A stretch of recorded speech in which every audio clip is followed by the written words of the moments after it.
Murder case జరిగింది గుడిగాంలో. ఒక 7-year-old పిల్లోడిని నెక్ నుంచి ఇయర్ వరకు కోసేసింది. ఇన్సిడెంట్ అయిన 24 గంటల లోపల వాళ్ళు మర్డర్ కేసు క్రాక్ చేసుకున్నారంటే ఫస్ట్ అదే నమ్మలి. క్రాక్ చేసినా కానీ అంత ఈజీగా అక్యూజ్ని తెచ్చి కెమెరా ముందు పెట్టారు. The most shocking part is reason. నువ్వు గెస్ ఏం రీజన్ వల్ల నరుకుంటాడు ఒక 7-year-old? అమ్మాయి ఎగ్జామ్కి చదువుకోలేదు, ఇట్లాంటిది ఏమైనా చేస్తే ఎగ్జామ్కి వస్తున్నాడు. అర్నబ్ గోస్వామి ఒక కొత్త ఛానల్ పెడుతున్నాడు, మీకు అర్నబ్తో పని చేయాలంటే ఒక మెయిల్ రాయండి అని చెప్పి ఒక పాపప్ వచ్చింది. సో నాకు షాక్ అనిపించింది. అంటే అర్నబ్ గోస్వామి నా ఇంటర్వ్యూ తీసుకోవడం ఏంది, ఇప్పటిదాకా ఓన్లీ టీవీలో చూసినాయని. ఫస్ట్ క్వశ్చన్ కూర్చొని ఆకాష్ ఏ పోస్ట్ కోసం అప్లై చేసినావు అన్నాడు. నేను స్ట్రైట్ కెమెరాలో చూసి నాకు గెలవచ్చు సార్ అని. నేను ఫస్ట్ క్వశ్చన్ సార్ నేను ఎందుకు తీసుకున్నావు అన్న. ఎందుకంటే నేను ఈ పొజిషన్లో ఉంటే ఎవడన్నా ఐ డోంట్ నో అంటే నేనైతే తీసుకున్నాను. ఈ point blank side one thing like నా ముందు కెమెరా మీద కూర్చొని ఐ డోంట్ నో అనే దమ్ము ఈ కంట్రీలో ఎంతమందికి ఉంటుంది. మొత్తం హిస్టరీలో ఒక 20 years. South bureau chief majority Karnataka నుంచి ఎందుకుంటాడు. నేను రిపోర్టింగ్ చేసేటప్పుడు ఒకవేళ నేను సిబిఐ మీద రాంగ్ స్టోరీ ప్లే చేసినంటే ఇప్పటికేం చేయలేదు. నా గమని ఒకటే, నేను చేసింది రాంగ్ కాదు కాబట్టి నన్ను ఒక్కసారి want to ask about me party chief Kavitha గారి గురించి. నువ్వు యాజ్ అ జర్నలిస్ట్ నన్ను క్వశ్చన్స్ అడిగినంత వరకు ఇది కప్పుకోవడం అనేది ఎథికల్ కాదు కాబట్టి నేను చేయలేదు. But at the same time ఒక స్పోక్స్ పర్సన్ ఒక పాలిటిషియన్ లాగా నువ్వు అడిగినప్పుడు ఇది నా ఐడెంటిటీ కాబట్టి ఇది వేసుకోకుండా నేను ఆన్సర్ చేయలేదు.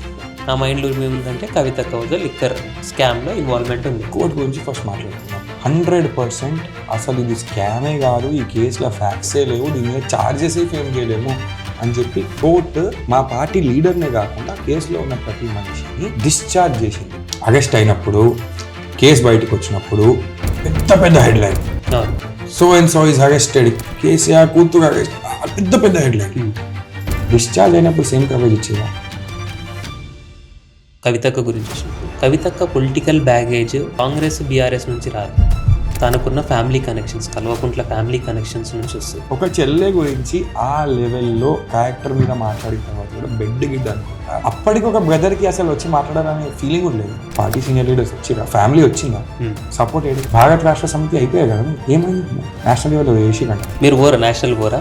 మమ్మల్ని దీనివల్ల నమ్మండి, దానివల్ల నమ్మండి అని నేను చెప్పదలుచుకోలేదు. మా పార్టీలో కూడా ఎవరు చెప్పారు. పవన్ కళ్యాణ్ ఫేవరెట్ అంటే బాగా ఆయన కొన్ని స్టేట్మెంట్లు చేసి తెలంగాణ బిడ్డనే ఉండి కొన్ని మాట్లాడాలి అంటే నన్ను అడిగితే మాటలు వస్తాయి, కానీ నేను చాలా సివిల్ అనమాట. తెలంగాణ ర్యాత్ అనేది ఏందో తెలుస్తుంది.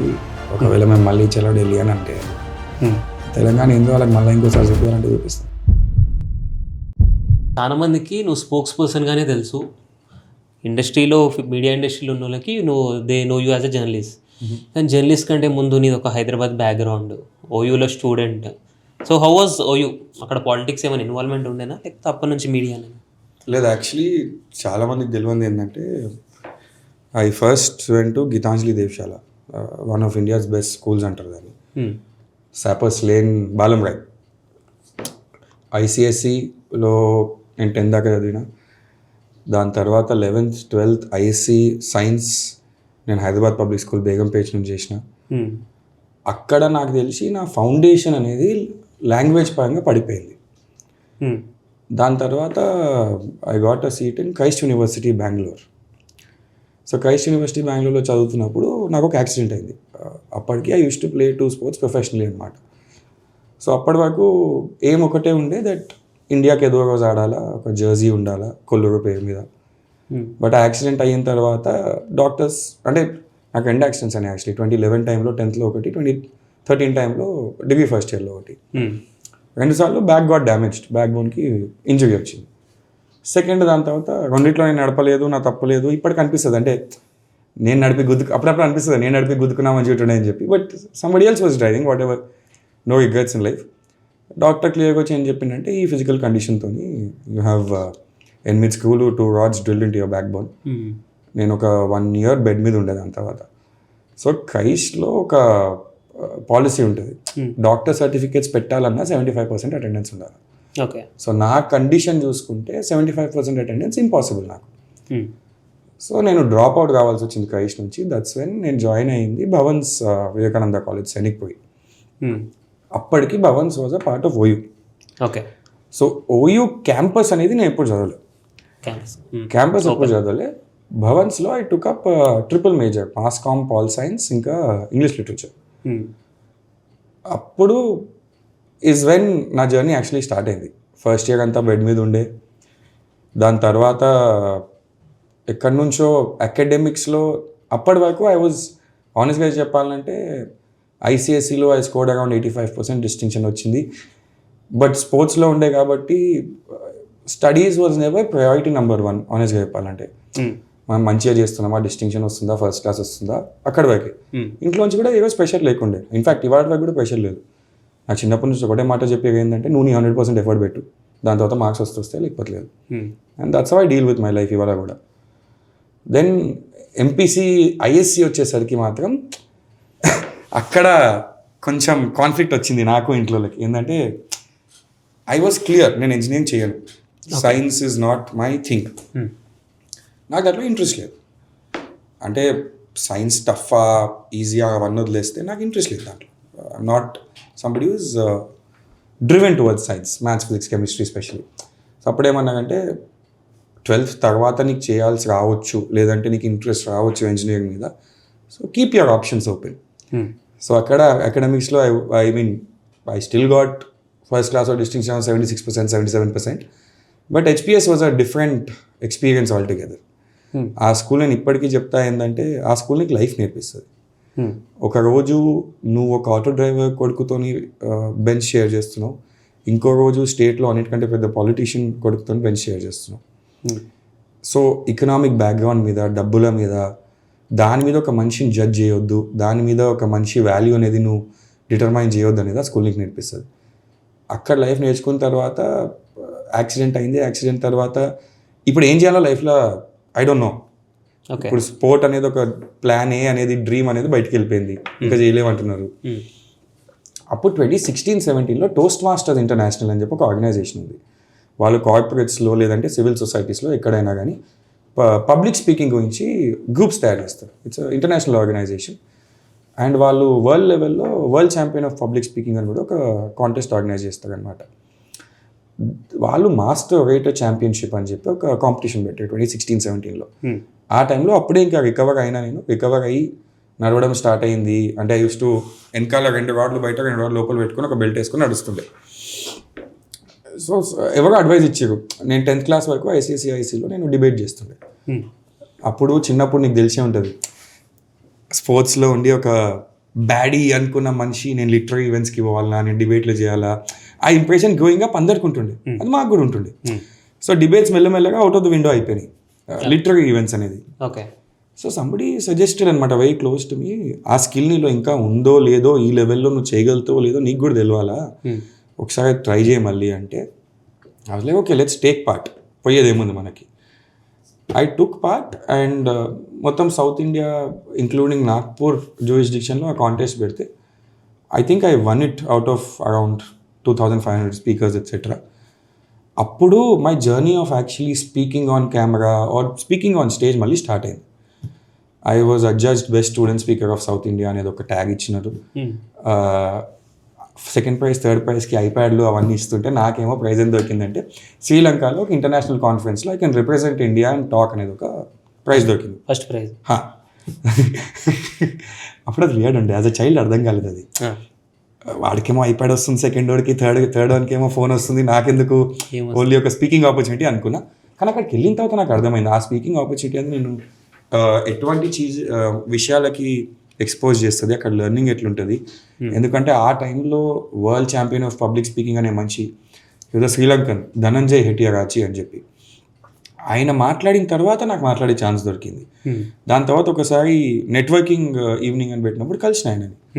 సో ఆయన నన్ను విన్నాడు, నేను మాట్లాడుతుంటే విన్నాడు, ఏమైనా టిప్స్ ఉన్నాయని అడిగితే కొన్ని విషయాలు చెప్పిండు ఆయన. ఇట్ షాక్డ్ మీ, అంటే ఈ లెవెల్ ఆఫ్ సైన్స్ ఉంటుందా ఒక మైక్ పట్టుకొని మాట్లాడాలంటే అని ఒక రెవల్యూషన్ నాకు యాజ్ అ 16-17 year old ఆ టైంలో. ఎందుకంటే మన దిమాగ్లో ఏముంటుంది అంటే నిఖిల్ ఎప్పుడైనా అప్పటికే I was the university topper.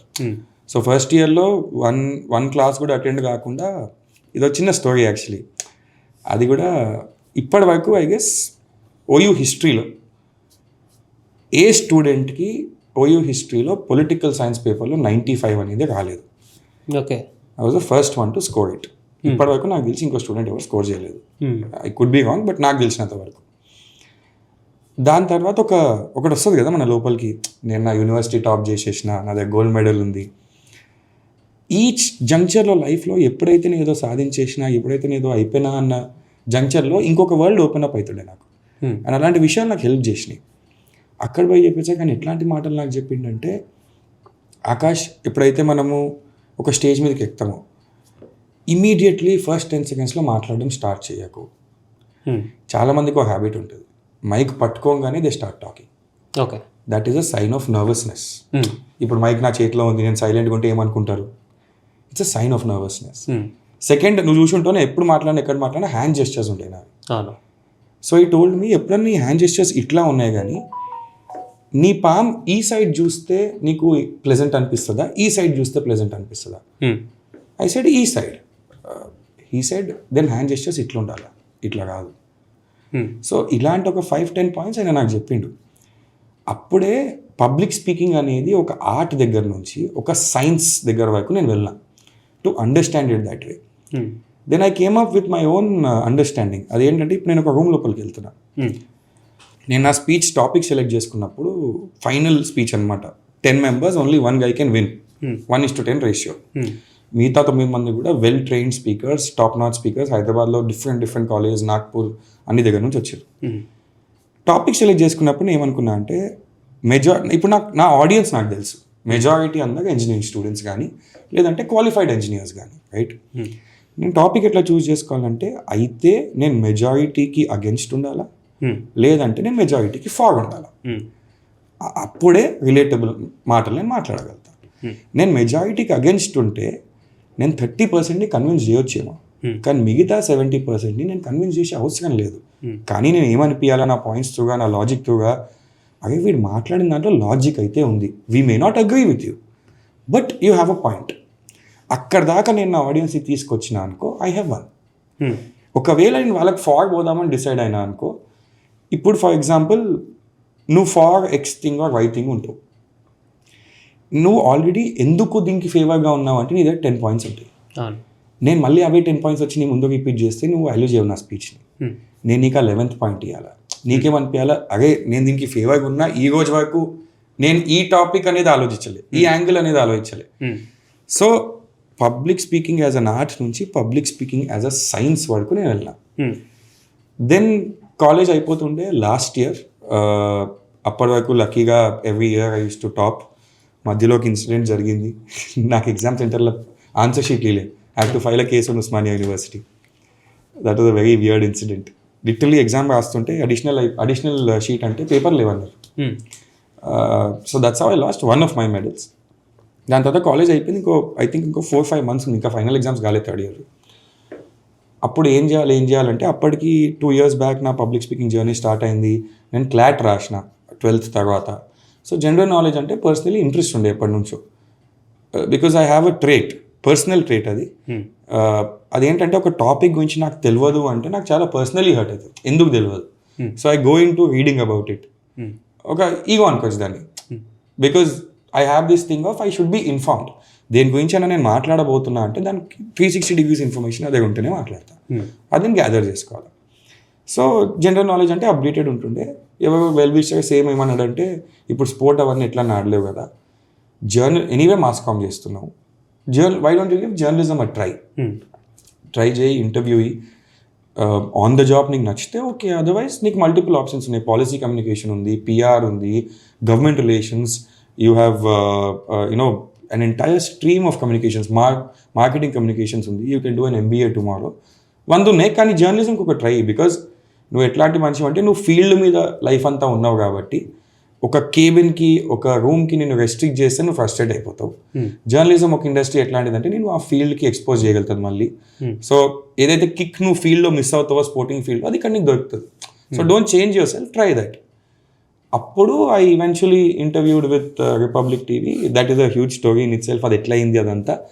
Then Arnab Goswami నన్ను హైర్ చేసుకొని he call me to Mumbai to be a part of the core team. అట్లానే జర్నలిజం కెరియర్ అనేది స్టార్ట్ అయింది. First was Republic direct. Yes. So నేను సర్వ్ చేస్తున్నప్పుడు నాకు అప్పుడు ఫేస్బుక్ జమానా, ఇంకా ఈ జనరేషన్ జెన్జీ జనాల్ఫాకి ఆర్కుట్ అంటే తెలియదేమో కానీ, సో ఆర్కుట్ అండ్ ఫేస్బుక్ జమానా. అప్పటికి ఇంకా ఇన్స్టా రెవల్యూషన్ రాలేదు, యూట్యూబ్ రెవల్యూషన్ కూడా రాలేదు. యూట్యూబ్ స్టార్ట్ అయింది అనుకుంటా, కొత్తగా స్టార్ట్ అయింది 16-17 టైంలో. కొత్తగా స్టార్ట్ అయింది, కానీ ఇంకా YouTube was not what it is today, right? So start అయినప్పుడు ఒక పాపప్ వచ్చింది, అర్నబ్ గోస్వామి ఒక కొత్త ఛానల్ పెడుతున్నాడు, మీకు అర్నబ్తో పని చేయాలని ఉంటే ఒక మెయిల్ రాయండి అని చెప్పి ఒక పాపప్ వచ్చింది. I saw that, I said ఇప్పుడు నా మెయిల్ డ్రాఫ్టింగ్ స్కిల్స్ కూడా టెస్ట్ చేసుకొని చాలా టైం అవుతుంది, ఒక మెయిల్ కొడదామా, అయితే నో అంటారు అంతే కదా అని. నేను లెటర్ ఆఫ్ ఇంటెంట్, నాకు ఇంకా సబ్జెక్ట్ గుర్తుంది, mail subject letter of intent అని ఉండే. నేను క్లియర్గా రాసిన మెయిల్లో ఏంటంటే, నాకు నీతో పని చేయాలని ఉంది, ఇవి నా క్వాలిఫికేషన్స్. అంటే దాంట్లో ఆబ్వియస్లీ ఒకటే నేను చూపించుకోగలిగింది ఏముంది, నా దగ్గర గోల్డ్ మెడల్, యూనివర్సిటీ టాపర్, అవే ఉన్నాయి. కానీ నేను క్లియర్గా రాసిన, నా దగ్గర ఒక సీవీ లేదు, ఒక రెజ్యూమే లేదు, ఎందుకంటే నా లైఫ్లో నేను ఒక ఇంటర్న్షిప్ కూడా చేయలేదు. సో ఒక మీడియా హౌస్లో input, output, assignment, production, PCR, reporting, vertical, ఇవన్నీ డిపార్ట్మెంట్స్ ఉంటాయి అనుకుంటే నాకు తెలియదు. బట్ నాకు ఇంట్రెస్ట్ ఉంది and I think I can be a good journalist, నువ్వు ఆపర్చునిటీ ఇస్తే I will like to work with you. అసలు ఫస్ట్ ఆ మెయిల్కే రెస్పాన్స్ వస్తుందని నేను అనుకోలేదు. అంటే చాలాసార్లు మెయిల్ రాయని అంటారు కానీ నువ్వు చూసుంటావు, రెస్పాన్స్ రాదు. అవి ఇన్బాక్స్లోకి పోతే, స్పామ్లోకి పోతే వాడు రెస్పాన్స్ ఇవ్వడు. నాకు లక్కీగా రెస్పాన్స్ వచ్చింది, ఒక కాల్ వచ్చింది, హెచ్ఆర్ ఫోన్ చేసి ఈ డేట్ ఈ టైంకి నీ ఇంటర్వ్యూ అవుతుంది అన్నప్పుడు నేనేమనుకున్నా, ఒక Osmania university student, final year కూడా ఇంకా రాలేదు, ఎక్స్పీరియన్స్ ఏం లేదు, క్లియర్గా రాసిన రెజ్యూమే లేదు, సీవీ లేదని చెప్పి, సో మహా అయితే ఎవరు తీసుకుంటారు ఇంటర్వ్యూ, ఒక హెచ్ఆర్ కానీ, లేదంటే ఒక రిపోర్టర్ కానీ, ఒక ఎడిటర్ కానీ తీసుకుంటారు అనుకున్నా. సడన్లీ స్కైప్ కాల్ 5 minutes ముందు ఫోన్ వచ్చింది. ఫోన్ వచ్చి, boss Hess just come in, boss ఇప్పుడే వచ్చిండు ఆఫీస్కి, 5 minutesలో ప్యాక్ చేస్తున్నాం. బాస్ ఎవరు అన్న, అప్పటి నాకు తెలియదు అన్న మీ బాస్ అంటారని. సో మొత్తం ఆఫీస్లో ఇప్పటికీ రిపబ్లిక్ వదిలేసిన వాళ్ళు కూడా అన్న అన్నారు, బాస్ అంటారు. ఆయన బాస్ అనే పిలుస్తారు. ఆయనక అంటే అది ఎట్లా వచ్చిందో, ఆయన చెప్పడి పిలిపించుకుంటాడో మనకు తెలియదు అవన్నీ. సో నాకు షాక్ అనిపించింది, అంటే అర్నబ్ గోస్వామి నా ఇంటర్వ్యూ తీసుకోవడం ఏంది, ఇప్పటిదాకా ఓన్లీ టీవీలో చూసినాయని.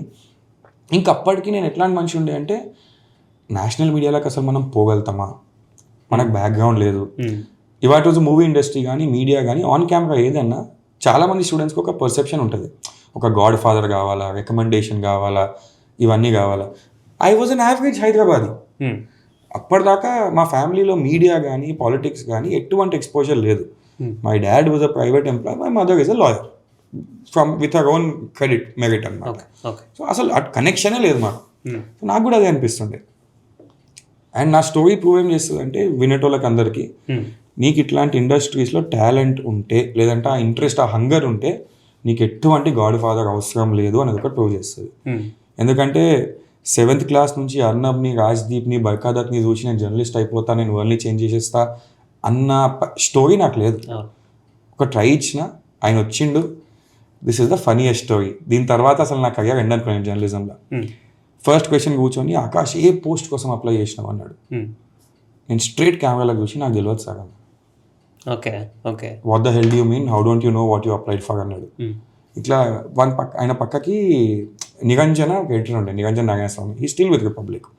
ఇట్లా నిరంజన్ని చూసి, ఇంటర్వ్యూ ఎందుకు పెట్టినావు, అసలు ఏ పోస్ట్ కోసం అప్లై చేసినావు అదే తెలియదు వీనికి అన్నాడు. లేదు సార్, క్వాలిఫికేషన్స్ ఇవి, ఈజ్ అ టాపర్ అయిన వాళ్ళు, ఒకసారి మాట్లాడండి. సో నాకు అప్పటికే ఆయనకి ఇంటర్వ్యూ ఎండ్ చేద్దాం అనిపించిందేమో, కానీ ఇక మనిషి ముందు కూర్చున్నాడు, రెస్పెక్ట్ ఇవ్వాలన్నట్టు మేబీ కంటిన్యూడ్ ది ఇంటర్వ్యూ. నేను ఒకటే అన్నా, ఎందుకు ఇట్లా అంటున్నావు, ఐ డోంట్ నో అని ఎందుకు అంటున్నావు అంటే, సార్ ఆనెస్ట్లీ చెప్పాలంటే నీకు చెప్పినట్టు ఏ డిపార్ట్మెంట్స్ ఉంటాయి, ఏ డిపార్ట్మెంట్ ఏం పని చేస్తుంది నాకు తెలియదు. సో ఇక్కడ నేను కూర్చొని నేను ఇన్పుట్లో ఉంటాను, నేను అవుట్పుట్లో ఉంటాను, నేను ప్రొడక్షన్లో ఉంటాను, గూగుల్ చేసి మీకు చెప్పడం చాలా ఈజీ. కానీ అక్కడికి వచ్చిన తర్వాత నాకు అది ఇష్టమవుతుందో, నాకు కష్టమవుతుందో, I can't tell you, I can't predict future. So నువ్వు నాకు ఆపర్చునిటీ ఇస్తే నేను ఏం చేస్తా అంటే అక్కడికి వస్తా, ఏ డిపార్ట్మెంట్ ఏం చేస్తుందో చూస్తా. కానీ ఒక్కటి మాత్రం నాకు క్లారిటీ ఏముందంటే, నేను లైఫ్ లాంగ్ ఒక ఆఫీస్లో కానీ, ఒక కేబిన్లో కానీ కూర్చొని పని చేయలేను. ఎవరైతే అది చేస్తారో వాళ్ళకి నేను అగేన్స్ట్ మాట్లాడతలేను, దే ఆర్ ఆల్సో జర్నలిస్ట్. కాకపోతే ఇట్స్ నాట్ మై థింగ్. దాని తర్వాత ఆయన కొన్ని జీకే క్వశ్చన్స్ అడిగిండు. అవి లక్కీగా నేను క్లాట్కి ప్రిపేర్ అయినా, use to stay updated, politics అంటే ఇంట్రెస్ట్ ఉండే కాబట్టి ఆన్సర్ చేసి ఫైనలీ ఎండెడ్ ది ఇంటర్వ్యూ. నేను పైకి వెళ్ళి మా మమ్మీకి చెప్పిన. సో గ్రౌండ్ ఫ్లోర్లో నేను ఇంటర్వ్యూ ఇస్తుండే, పైకి వెళ్ళి అమ్మ జాబ్ రాదు ఏం కాదు, లైట్ తీసుకో అని చెప్పిన. ఎందుకు అంటే ఇట్లా ఐ ఉన్నాయి అనేసిన నేను. ఆయన క్లియర్గా అనేసిండు ఇంటర్వ్యూ ఎందుకు పెట్టి అని చెప్పి. సో నాకు I don't expect the call back అన్న. Much to my surprise 1 week later same HR called me. Arnab core టీంలో ముంబైలో మిమ్మల్ని తీసుకుందాం అనుకుంటుంది, మీరు ముంబై వస్తారా? ముంబై వస్తారా అనేసరికి నాకు షాక్ అనమాట. నన్ను ఎందుకు తీసుకున్నాడు, మీన్ ఆల్రెడీ సీన్ మీ. ఓకే ఫైన్ అమ్మాయి, అంత మంచి ఆపర్చునిటీ వస్తే ఎవరొద్దంటారు. ఎందుకంటే అప్పటి వరకు మనం చూసిన Arnab Goswami Times Now Arnab Goswami. Times నౌలో అర్నబ్ వాజ్ అన్ ఎడిటర్, రిపబ్లిక్లో అర్నబ్ వాజ్ అన్ ఓనర్. ఇద్దరు డిఫరెంట్ పర్సనాలిటీస్. అండ్ కొంచెం నువ్వు టైమ్స్ నౌ స్టోరీస్ చూస్తే టు అన్ ఎక్స్టెంట్ అప్పటికి ఒక పర్సెప్షన్ ఏముండే అంటే ఈయన కరెక్ట్ జర్నలిస్ట్, ఈయననే గవర్నమెంట్ గురించి మాట్లాడగలుగుతాడు. ఆ రాహుల్ గాంధీ ఇంటర్వ్యూ అనేది అందరికి గుర్తుండే, రైట్? సో అదే ఇంప్రెషన్ ఉంది. లైక్ నేను వస్తా పక్క, ఒక ఆపర్చునిటీ నాకు దొరుకుతుంది, అది కూడా ముంబైలో దొరుకుతుంది, కో టీమ్ అంటున్నావు, పర్సనలీ వర్క్ చేస్తారు నాతో, వస్తా. వెళ్ళి ఆయన ఫస్ట్ క్వశ్చన్ అడిగిన నన్ను కలిసినప్పుడు. సో ఆయన మొత్తం టీంకి నన్ను ఇంట్రడ్యూస్ చేస్తుంది అనమాట. ఈయన ఆకాష్ ఇట్లా టాపర్ అది ఇది అంటే నేను చూస్తున్నాను ఇది ఇన్పుట్ అంటే ఇది అవుట్పుట్ అంటే నాకు ఎక్స్ప్లెయిన్ చేస్తున్నారు ఏ డిపార్ట్మెంట్ ఏం చేస్తుంది అనేది. నేను ఫస్ట్ క్వశ్చన్ సార్ నేను ఎందుకు తీసుకున్నావు అన్న, ఎందుకంటే నేను నీ పొజిషన్లో ఉంటే ఎవడన్నా ఐ డోంట్ నో అంటే నేనైతే తీసుకోను. ఈ point blank side one thing is like నా ముందు కెమెరా మీద కూర్చొని ఐ డోంట్ నో అనే దమ్ము ఈ కంట్రీలో ఎంతమందికి ఉంటుంది. సైడ్ అయితే నేను చెప్పలేను కానీ బట్ నాకు అబద్ధం చెప్పాలని లేకుండే. నా ఫస్ట్ జాబ్ నేను అబద్ధం బేసిస్ మీద తీసుకుంటే I can't respect my self, job వస్తుంది. లైక్ ఆకాష్ దానివల్లనే నేను తీసుకున్నాను. ఆ ఆన్సర్ ఏదైతే నువ్వు అనుకున్నావు దేనివల్ల అయితే నేను తీసుకోనని, నేను అదే ఆన్సర్ వల్ల నేను తీసుకున్నా అన్నాడు. అక్కడ నుంచి నా జర్నలిజం కెరీర్ అనేది స్టార్ట్ అయింది. అంటే ఆఫ్ కెమెరా ఆన్ కెమెరా ఒకటే లెక్కుంటాడు, ఎగ్జాగ్జిరేట్ చేస్తాడు బాగా ఎక్స్ప్రెషన్స్ అని. ఆఫ్ కెమెరా మీకు ఆన్ కెమెరాలో కనిపించే 10% అయితే off camera 100%. Is that should a person. అంటే ఇది నువ్వు రెండు రకాలుగా చూడవచ్చు నిఖిల్. ఒకటి అంత ప్యాషన్ ఉందా అంటే ఒక్క న్యూస్ కూడా స్లిప్ కావద్దు, ఒక్క ఆస్పెక్ట్ కూడా నేను మిస్ కావద్దు, వేరే ఛానల్కి ఆ ఎక్స్క్లూజివ్ ఎట్లా పోయింది, అంత ప్యాషన్ ఉందా అంటే కొంతమంది దాన్ని ప్యాషన్ లాగా చూస్తారు, కొంతమంది దాన్ని టార్చర్ లాగా చూస్తారు. నీ ఎక్స్పీరియన్స్ బట్టి ఉంటుంది, నువ్వు దాన్ని ఎట్లా పర్సీవ్ చేస్తావు అనేది. కానీ ఎడిటోరియల్గా నేను కొన్ని ఆస్పెక్ట్స్ మీద అగ్రీ చేయకపోవచ్చు యాజ్ అ జర్నలిస్ట్, కానీ ఒక్కటి మాత్రం చెప్పగలుగుతా, ఇవాళ రోజు నేను ఒక మనిషిని ఏ ఎక్స్పీరియన్స్ లేకుండా 5.5-6 months మాత్రమే నేను రిపబ్లిక్తో ఉండే, రైట్? ఓకే. ఆ 6 months తర్వాత డైరెక్ట్లీ నేను ఒక ఛానల్లో మైక్ పట్టుకొని ఆన్ గ్రౌండ్ రిసోర్స్ అయ్యి రిపోర్టర్ అయినా. I was on camera.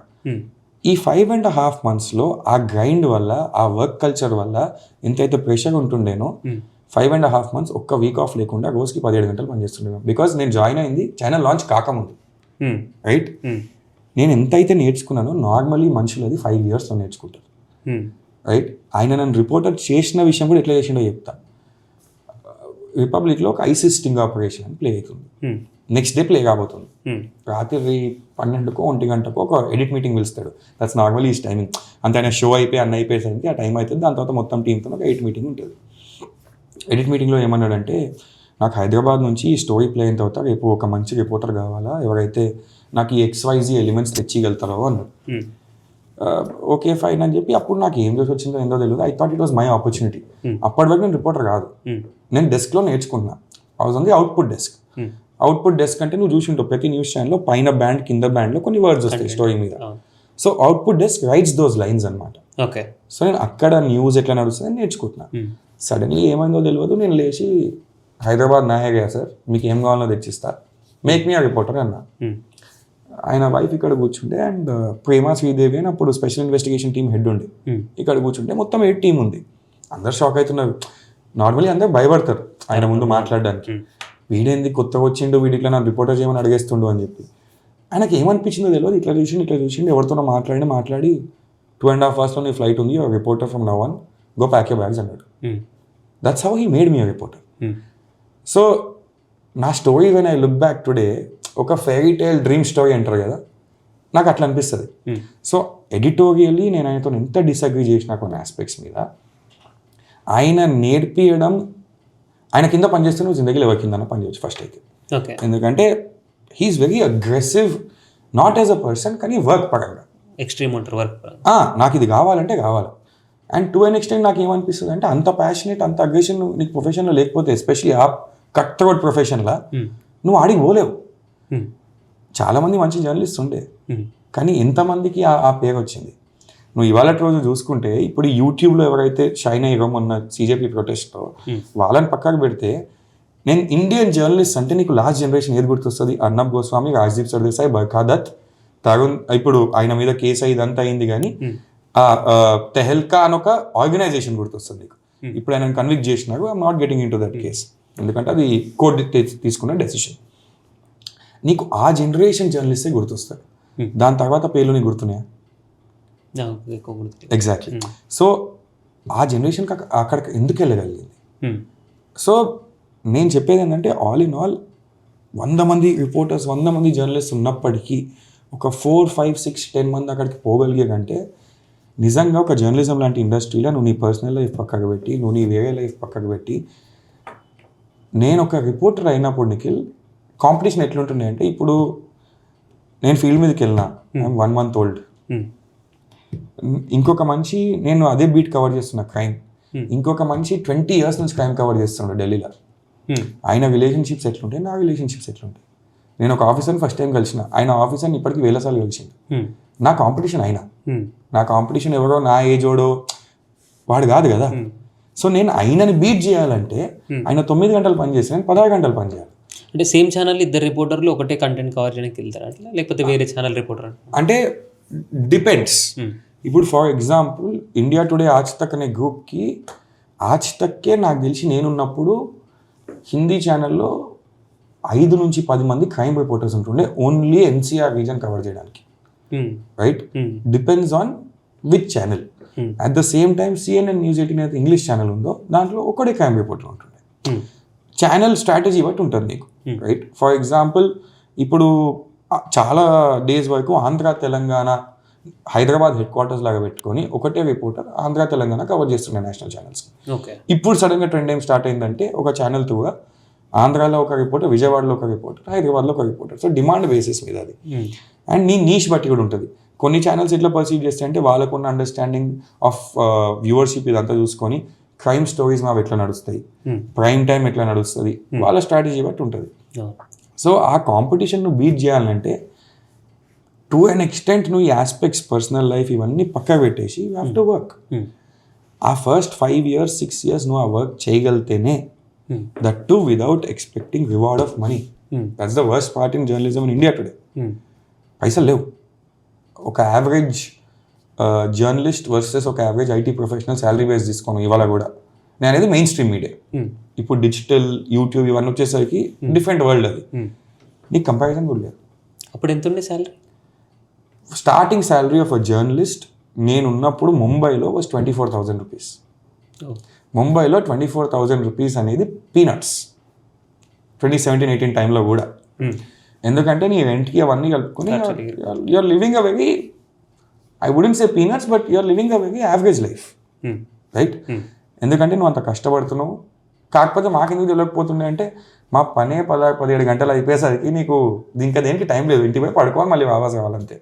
అక్కడి నుంచి నువ్వు ఒక లెవెల్కి కావాలి, ఒక యాంకర్ కావాలి, ఒక ఎడిటర్ కావాలి అంటే to get in to that salary bracket which an IT employee will get in to maybe in 1-2 years you will have to spend 5-10 years. కాకపోతే కెమెరా మీద చూసే వాళ్ళకి ఏమనిపిస్తుంది, కెమెరా మీద వస్తుండు ఒక జర్నలిస్ట్, ఈయన దగ్గర ఎంత పైసలు ఉన్నాయో. రైట్, అదే ఇంకా నేను మాట్లాడింది నేషనల్ మీడియా. నువ్వు రీజనల్ మీడియాకి వచ్చినావు అనుకో, నేను స్పెసిఫిక్ ఛానల్స్ గురించి చెప్పా కానీ దానికంటే చాలా తక్కువ ఉంటుంది. సో అది కండిషన్. ఇది ఎందుకు అంటే that's a different story altogether. కానీ ఎట్లుండే నేషనల్ మీడియా ఢిల్లీ సెంట్రిక్కే ఉంటుండేనా న్యూస్, లేకపోతే సౌత్ స్టేట్స్ ఆపేద్దాం ఆ న్యూస్లు మనకి ఎందుకు, ఢిల్లీ సెంట్రిక్ నార్త్ సెంట్రిక్ అట్లా ఏమన్నా నడిపిస్తుండేనా అప్పటి నుంచి? 110% సౌత్లో ఎన్నైతే స్టోరీస్ ఉంటాయో దానికి ప్రామినెన్స్ నేషనల్ మీడియాలో దొరకవు. నేను ఉన్నప్పుడు ఎస్పెషలీ దొరకకపోతుండే. నువ్వు ఒక ట్రెండ్ అబ్జర్వ్ చేస్తావు, ఒక పెద్ద కాంట్రవర్సీ అయింది, ఒక పెద్ద ఇష్యూ అయింది, ఒక పెద్ద సెన్సేషనల్ కేసు అయింది, అప్పుడు నేషనల్ మీడియా ఎత్తుకుంటుంది. కానీ నువ్వు కవరేజ్ బ్యాగ్ మినిమం రేషియో చూసినావు అనుకో, హిందీ బెల్ట్, ఢిల్లీ, మహారాష్ట్ర, ముంబై, నీకు అక్కడ ఉన్న ఇచ్చే ఇంపార్టెన్స్ బట్టి తెలిసిపోతుంది. ముంబైలో ఒక మొత్తం వ్యూగా ఉంటుంది, మల్టిపుల్ రిపోర్టర్స్ ఉంటారు. Delhi head quarters central government అక్కడ ఉంటుంది కాబట్టి 40-50 రిపోర్టర్స్ ఉంటారు అనుకో ఫర్ ఎగ్జాంపుల్ పెద్ద ఛానల్స్కి. రైట్, కొన్ని ఛానల్స్కి 10-15-20 రిపోర్టర్లు ఉంటారు అనుకో. అదే సౌత్కి వచ్చేసరికి నువ్వు ఒక్క స్టేట్కి ఒక రిపోర్టర్ ఉంటాడు. ఇప్పుడు కర్ణాటకలో 2 పెట్టడం స్టార్ట్ చేసారు, తమిళనాడులో 2 పెట్టడం స్టార్ట్ చేసారు. ఇప్పుడు నీకు మెల్లమెల్లగా నువ్వు చూస్తే సౌత్ షోస్ అనేవి స్టార్ట్ అయ్యాయి, ఎస్పెషలీ ఇంగ్లీష్లో. హిందీ బెల్ట్ అంటావా, హిందీ బెల్ట్కి అసలు ఎలక్షన్స్ అయితే తప్ప, లేదంటే మన కాంట్రవర్సీ అయితే తప్ప హిందీ ఛానల్స్ అసలు సౌత్ని కవర్ చేయవు. ఇన్ఫ్యాక్ట్ చాలా హిందీ ఛానల్స్ మొత్తం సౌత్కి ఒక రిపోర్టర్ పెడతారు. సో 5 స్టేట్లకు ఒక రిపోర్టర్, వాళ్ళు కూడా బెంగళూరులోనో చెన్నైలోనో ఉంటారు. ఇంకొకటి సౌత్లో కూడా స్టేట్ డివిజన్ ఉంటుంది. చాలాసార్లు కర్ణాటక స్టోరీస్ చాలా పికప్ అవుతాయి, చాలాసార్లు తమిళనాడు స్టోరీస్ చాలా పికప్ అవుతాయి, కానీ ఆంధ్ర తెలంగాణ అంత పికప్ కావు. నువ్వు ట్రెండ్ చూసి ఉంటావు ఈ మధ్య. టీడీపీ అనేది ఎన్డీఏలో పార్ట్ కాగానే పవన్ కళ్యాణ్ అనే పాలిటీషియన్ బీజేపీ ఇంకా టీడీపీతో అలయన్స్ పెట్టుకోగానే ఆంధ్ర స్టోరీస్ అనేవి నేషనల్ మీడియాలో చాలా ఎక్కువ వస్తున్నాయి, right? So it depends also on the political game. That's why ఆయన ఇక ఇంగ్లీష్ ఇంటర్వ్యూస్ ఇస్తారంట. అంటే ఆయన ఇంగ్లీష్ ఇంటర్వ్యూస్ ఎందుకు ఇస్తుండు అనేసి అది ఆయన స్ట్రాటజీ ఉండొచ్చు. కాకపోతే ఏంటంటే ఏ పాలిటీషియన్ ఇవాళ రోజు చూసినా అంటే కొంతమంది డిసైడ్ చేసుకుంటారు మేము ఇంగ్లీష్ ఇంటర్వ్యూస్ ఇయ్యమో అని చెప్పి, లేకపోతే ఇంటర్వ్యూని ఇయ్యమని చెప్పి డిసైడ్ చేసుకుంటారు. ఫర్ ఎగ్జాంపుల్ జగన్మోహన్ రెడ్డి గారు ఉన్నారు. నాకు తెలిసి ఆయన ఎలక్షన్స్ తర్వాత ఇప్పటివరకు ఒక ఇంటర్వ్యూ ఇవ్వలేదు, అది ఆయన కాల్, రైట్? చాలామంది నువ్వు చూసుంటావు ఒక వేవ్ ఆఫ్ ఇంటర్వ్యూస్ వస్తాయి. స్ట్రాటజిక్గా ఏ పొలిటికల్ పార్టీ అయినా స్ట్రాటజిక్గా ఈ టైంలో మాకు మాట్లాడాలని ఉంది అని డిసైడ్ అయ్యి ఒక 5-10 ఇంటర్వ్యూలు ఇస్తుంది, దాని తర్వాత ఆపేస్తారు, ఎస్పెషలీ మెయిన్ లీడర్స్. దాని తర్వాత ఒక 2-3 months గ్యాప్ వస్తుంది. అది ఎందుకు అంటే దానికి మల్టిపుల్ రీజన్స్ ఉంటాయి. ఎందుకంటే ఇప్పుడు రోజు ఇచ్చుకుంటా పోతే దాని వాల్యూ ఉండదు, right? At the same time ఎప్పుడు ఏది ఎట్లా మాట్లాడాలని ప్రతి మనిషికి ఒక రైట్ ఉంటుంది. అకార్డింగ్ టు మీ, నేను ఏది మాట్లాడదాం అనుకుంటున్నాను, నా స్టాండ్ ఏంది, దేని గురించి నేను మాట్లాడొద్దు అనుకుంటున్నాను. I think every individual has the right to choose what I want to talk about, what I don't want to talk about. So అది డిపెండ్స్ ఆన్ పార్టీ స్ట్రాటజీ. కానీ కమింగ్ బ్యాక్ టు నీ question, సౌత్కి అంత importance దొరుకుతుందా అంటే it's a weird paradox అంట. నేను weird question నాది దిమాగ్లో, confusing చాలా. ఇంగ్లీష్ ఛానల్స్కి మెజారిటీ వ్యూవర్షిప్ అనేది సౌత్కి వస్తుంది. నీ మేజర్ సెంటర్స్ బెంగళూరు, చెన్నై, హైదరాబాద్, ఈ 3 cities నుంచి నీ మెజారిటీ వ్యూవర్షిప్ వస్తుంది ఇంగ్లీష్ ఛానల్స్కి. కానీ మెజారిటీ స్టోరీస్ అనేవి ఈ సిటీస్ నుంచి రావు. ఇంకొకటి, నేను ఇది యాజ్ అ జర్నలిస్ట్ చాలా మంది తెలుగు పాలిటీషియన్స్తోనే రేజ్ చేసిన ఇష్యూ ఇది.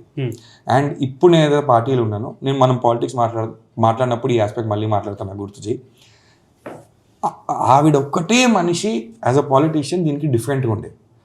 అందుకనే వన్ ఆఫ్ ద రీజన్స్ నేను యాజ్ అ జర్నలిస్ట్ ఉన్నప్పుడు కూడా ఒక మంచి ర్యాపో ఎందుకు ఉండే అంటే, నార్మల్ తెలుగు పాలిటీషియన్స్ లాగా she never use to behave. అదేంది చెప్తా. ఇవాళ రోజు మొత్తం నేషనల్ మీడియా ల్యాండ్స్కేప్లో నాకు ఒక్క ఎడిటర్ నేషనల్ ఛానల్స్లో తెలుగు చూపి లేడు. ఓకే, నేను నేషనల్ మీడియా వదిలేసిన తర్వాత ఇప్పటి వరకు మొత్తం నేషనల్ మీడియా అంటే ఇంగ్లీష్ నేషనల్ మీడియా ఇండస్ట్రీలో ఒక్క ఆంధ్ర తెలంగాణ మనిషి కూడా యాజ్ అ రిపోర్టర్ లేడు.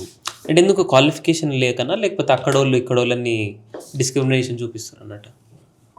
Multiple reasons again. ఓకే, ఒకటి మనోళ్ళు టు ఎన్ ఎక్స్టెంట్ ట్రై చేయరు, అది సొసైటల్ ప్రాబ్లం కూడా అని చెప్తా. తెలంగాణ ఆంధ్రప్రదేశ్లో ఏముంది, 2 ప్రొఫెషన్స్కి మనం ఇప్పటికీ రెస్పెక్ట్ ఇస్తాం. Okay, engineering, MBBS, right? You either have to be an engineer or you have to be a doctor. మన క్రీమ్ అనేది అది ఈ 2 ప్రొఫెషన్స్కి వెళ్ళిపోతుంది. ఇప్పుడు కొంచెం న్యూ ఏజ్ స్టార్ట్ అయింది. ఇప్పుడు I hope Gen Z changes that. కానీ మన దగ్గర టాలెంట్ లేదా అంటే 100% ఉంది. కొంతమంది ఎందుకు ఆగిపోతారు, నేషనల్ మీడియాల కోసం నేను పోగలుగుతానా, నాకు యాక్సెస్ ఏంది, నాకు ఛానల్ ఏంది. ఇవాళ రేపు ఎట్లా అయిపోయిందంటే, నేను ఆనెస్ట్లీ ఒక పాపప్ చేసి మెయిల్ వదిలినందుకే నాకు ఆ జాబ్ వచ్చింది, నాకు ఎంట్రీ వచ్చింది. కానీ నేను మెయిల్ వదిలితే ఎవడన్నా చూస్తాడా దాన్ని, అసలు ఆ ఎఫర్ట్ ఏం కొంతమంది పెట్టారు. సెకండ్ ఆస్పెక్ట్ ఏంది, ఇప్పుడు ఢిల్లీకి వెళ్ళి సర్వైవ్ కావాలంటే నీకు డిఫరెంట్ స్కిల్ సెట్ కావాలి. నువ్వు ఇంగ్లీష్ మీడియాలో సర్వైవ్ కావాలంటే ఒక డిఫరెంట్ స్కిల్ సెట్ కావాలి. ఆ స్కిల్ సెట్ మీద ఎంతమంది పనిచేస్తున్నారు? మన కాలేజెస్ ఇవాళ రోజు అన్ఫార్చునేట్లీ లింగ్విస్టిక్ కేపబిలిటీ అంటే లాంగ్వేజ్ కేపబిలిటీ మీద ఎంత పనిచేస్తున్నాయి. ఇప్పుడు నువ్వు ఒక ఇంగ్లీష్ మీడియాలోకి వెళ్ళినప్పుడు ఇఫ్ నీ ప్రొఫిషియన్సీ ఇన్ ఇంగ్లీష్ అనేది లేకపోతే ఆబ్వియస్లీ నీకు ఆ ప్రిఫరెన్స్ ఇవ్వరు. ఇప్పుడు ఒక 2 months ఓల్డ్ జర్నలిస్ట్, ఒక 20 year old జర్నలిస్ట్, అప్పుడప్పుడు 2 months ఓల్డ్ జర్నలిస్ట్కి అడ్వాంటేజ్ ఏముంటుంది తెలుసా? ఆన్ ఎయిర్ నేను బెటర్ ఇంగ్లీష్ మాట్లాడగలుగుతా, ఇన్ఫర్మేషన్ నేను దగ్గర ఉండొచ్చు, కానీ ఇంగ్లీష్ ఛానల్లో నేను బెటర్ ఇంగ్లీష్ మాట్లాడగలుగుతా, అప్పుడప్పుడు నాకు ప్రిఫరెన్స్ అవుతుంది. ఓకే, సో అందరికీ ఆ లింగ్విస్టిక్ కేపబిలిటీ లేదని నేను అనట్లేదు, కానీ కొంతమంది దానివల్ల they stay back, they prefer Telugu media or they prefer Hindi వచ్చిన వాళ్ళకి Hindi media. Right. Third aspect, నేను ఏదైతే టాపిక్ స్టార్ట్ చేసినానో నా పర్సనల్ ఎక్స్పీరియన్స్ ఇది. అది చాలా మంది ప్రకారం కరెక్ట్ ఉండొచ్చు, రాంగ్ ఉండొచ్చు, బట్ నేను ఒక్కనే తెలుగు అక్కడ ఉంటుండే కాబట్టి చెప్తున్నా. ఇప్పుడు మమతా బెనర్జీ అనే లీడర్ ఢిల్లీకి వచ్చింది అనుకోండి, ఎవరైనా బెంగాలీ నేషనల్ మీడియాలో ఉంటే ఫస్ట్ ప్రిఫరెన్స్ వాళ్ళకి పోతుండే. ఓకే, అంటే ఫస్ట్ ఇంటర్వ్యూ నీకు ఇస్తా. ఒక స్టాలిన్ అనే పాలిటీషియన్ ఢిల్లీకి వచ్చింది అనుకోండి, ఎవరైనా తమిళియన్ ఇంగ్లీష్ మీడియాలో ఉంటే ఫస్ట్ అక్కడ పోతుండే. సిమిలర్లీ చాలా స్టేట్స్, ఒక గుజరాత్ లీడర్ వస్తే వాళ్ళకి ప్రిఫరెన్స్ దొరుకుతుండే ఎట్సెట్రా. ఇది అన్సెడ్ రూల్ అనమాట ఇది. ఎందుకంటే ఆబ్వియస్లీ ఇప్పుడు నేను తెలుగుని, నువ్వు తెలుగుని, మనకు కూడా ఒక రిలేషన్షిప్ ఉంది, మనం ఇద్దరం మన సేమ్ కాన్స్టిట్యున్సీలు ఉంటాం Telangana, right? So that is there. కానీ వెరీ వియర్డ్లీ మన తెలుగు పాలిటీషియన్స్ ఢిల్లీకి వచ్చిన ప్రతిసారి మన తెలుగు వాళ్ళకి లాస్ట్ ప్రిఫరెన్స్ ఇస్తుండే. నేను అది ఎక్స్పెక్ట్ చేయలేదు. 110%. ఎందుకట్లా తెలియదు, అదొక మైండ్ సెట్, అది వాళ్ళు అనుకుంటారు అట్లా. అంటే ఇప్పుడు ఒక ఇంటర్వ్యూ ఇవ్వాలంటే మన వాళ్ళకి అప్పుడు ఒకటి ఉంటుండే, ఒక హిందీ మాట్లాడటోడు బెటర్ ఏమో, నేషనల్ అంటే I want to talk to somebody else. కానీ నేను చాలా మంది పాలిటీషియన్స్తో ఆ రోజు చేసిన కంప్లైంట్ ఇదే. దాని తర్వాత కొంచెం చేంజ్ అయింది. ఇద్దరు ముగ్గురు ఎవరితోనైతే నేను పర్సనల్ లెవెల్లో ఇది ఎక్స్ప్రెస్ చేసుకోగలిగినాను, నెక్స్ట్ టైం వాళ్ళు వచ్చినప్పుడు నాకు ప్రిఫరెన్స్ దొరుకుతుంది. నేను ముఖం మీద సార్ మీకు ఇవ్వకపోతే మాకు ఎవరు ఇస్తారు? అండ్ ఒక జర్నలిస్ట్ కరెన్సీ ఏంది, పైసలు కాదు. ఒక రిపోర్టర్ అనేటోడు రేపు పొద్దున సీనియర్ రిపోర్టర్ అయ్యి, ఎడిటర్ ఇన్ చీఫ్ ఎట్లయితాడు? Access information. ఈ రెండు కరెన్సీ ఫర్ ఎ జర్నలిస్ట్. కానీ ఇక్కడికి వచ్చేసరికి యాక్సెస్ ఇన్ఫర్మేషన్ అనేది సీదా అక్కడ కూర్చున్న ఎడిటర్స్కే పోతుంది, లోకల్ వాళ్ళకి పోతలేదు. సో ఈ కంప్లైంట్ నేను చాలా మంది జనాలు, ఇది వన్ ఆఫ్ ద రీజన్స్. ఇప్పుడు నువ్వు చూడు, ఎవరెవరికైతే అట్లా పంప్ దొరుకుతుందో, ఇవాళ రోజు పెద్ద పెద్ద ఎడిటర్స్ అందరూ ఎవరైతే ఉన్నారో వాళ్ళకి కొన్ని స్ట్రాంగ్ హోల్డ్స్ ఉంటాయి. స్ట్రాంగ్ హోల్డ్స్ అంటే ఏంది? ఈ పార్టీ న్యూస్ బ్రేక్ చేయాలంటే ఆ ఛానల్లో వీడి తప్ప ఎవడు బ్రేక్ చేయలేడు, బికాజ్ ఆ స్ట్రాంగ్ హోల్డ్. ఆ పార్టీ వాళ్ళు కూడా డిసైడ్ చేసుకుంటారు, ఇన్ఫర్మేషన్ ఇవ్వాలంటే ఈ మనిషికి ఇస్తాం ఈ ఛానల్లో, రైట్? కానీ మన వల్ల ఆ స్పెషాలిటీ అనేది క్రియేట్ చేసుకోలేదు. అంటే ఒక 10 years, 15 years, 20 years అనేది ఎవరు చూడలేదు. అంటే ఈ రిపోర్టర్కి ఇవాళ రోజు మనం సపోర్ట్ చేసి, మనం ఇన్ఫర్మేషన్ ఇచ్చి, ఏదన్నా ఎక్స్క్లూజివ్ ఇంటర్వ్యూస్ ఇచ్చి, యాక్సెస్ ఇచ్చి, ఇవన్నీ చేస్తే రేపు పొద్దున్న ఈయన ఎడిటర్ అవుతాడు. ఇప్పుడు ఒక తెలుగుడు పోయి నేను ఎడిటర్ ఇన్ చీఫ్ అని ఒక ఛానల్లో కూర్చుంటే ఆబ్వియస్లీ అది పర్సనల్ బయస్ అనుకో, లేదంటే హోమ్ ఫీలింగ్ అనుకో, ఏమన్నా అనుకో, నేను ఎడిటర్ ఇన్ చీఫ్ ఉన్న ఛానల్లో తెలంగాణలో ఒక న్యూస్ వచ్చింటే పక్కా ఇస్తా. సో అది కూడా మనం కల్టివేట్ చేసుకోలేదు, ఒక ఇన్ఫ్లుయెన్స్ అనేది మనం కల్టివేట్ చేసుకోలేదు. ఇవాళ రోజు బ్యాడ్మింటన్ అనే స్పోర్ట్లో చాలామంది హైదరాబాద్ నుంచి ఎందుకు లేస్తున్నారు? ఎందుకంటే one of the biggest centres హైదరాబాద్లో డెవలప్ అయింది. నేషనల్ లెవెల్, ఇంటర్నేషనల్ లెవెల్లో ఆడిన వాళ్ళందరూ వచ్చి హైదరాబాద్లో సెటిల్ అయ్యారు. సైనా నెహ్వాల్ నేటివ్ అనేది హైదరాబాద్ కాదు, ఆమె హర్యానా నుంచి, if I'm not wrong. She's not a Telugu. కానీ బయట వాళ్ళు కూడా వచ్చి ఇక్కడ ఎందుకు ట్రైనింగ్ తీసుకుంటున్నారు అంటే Hyderabad for badminton and Bengaluru, right? Bengaluru and Hyderabad for badminton అనేది ఒక స్పెషాలిటీ ఉంది అని ఒకటి క్రియేట్ అయింది. మనం అది ఏ రోజు నేషనల్ మీడియాలో మనం చేసుకోలేదు.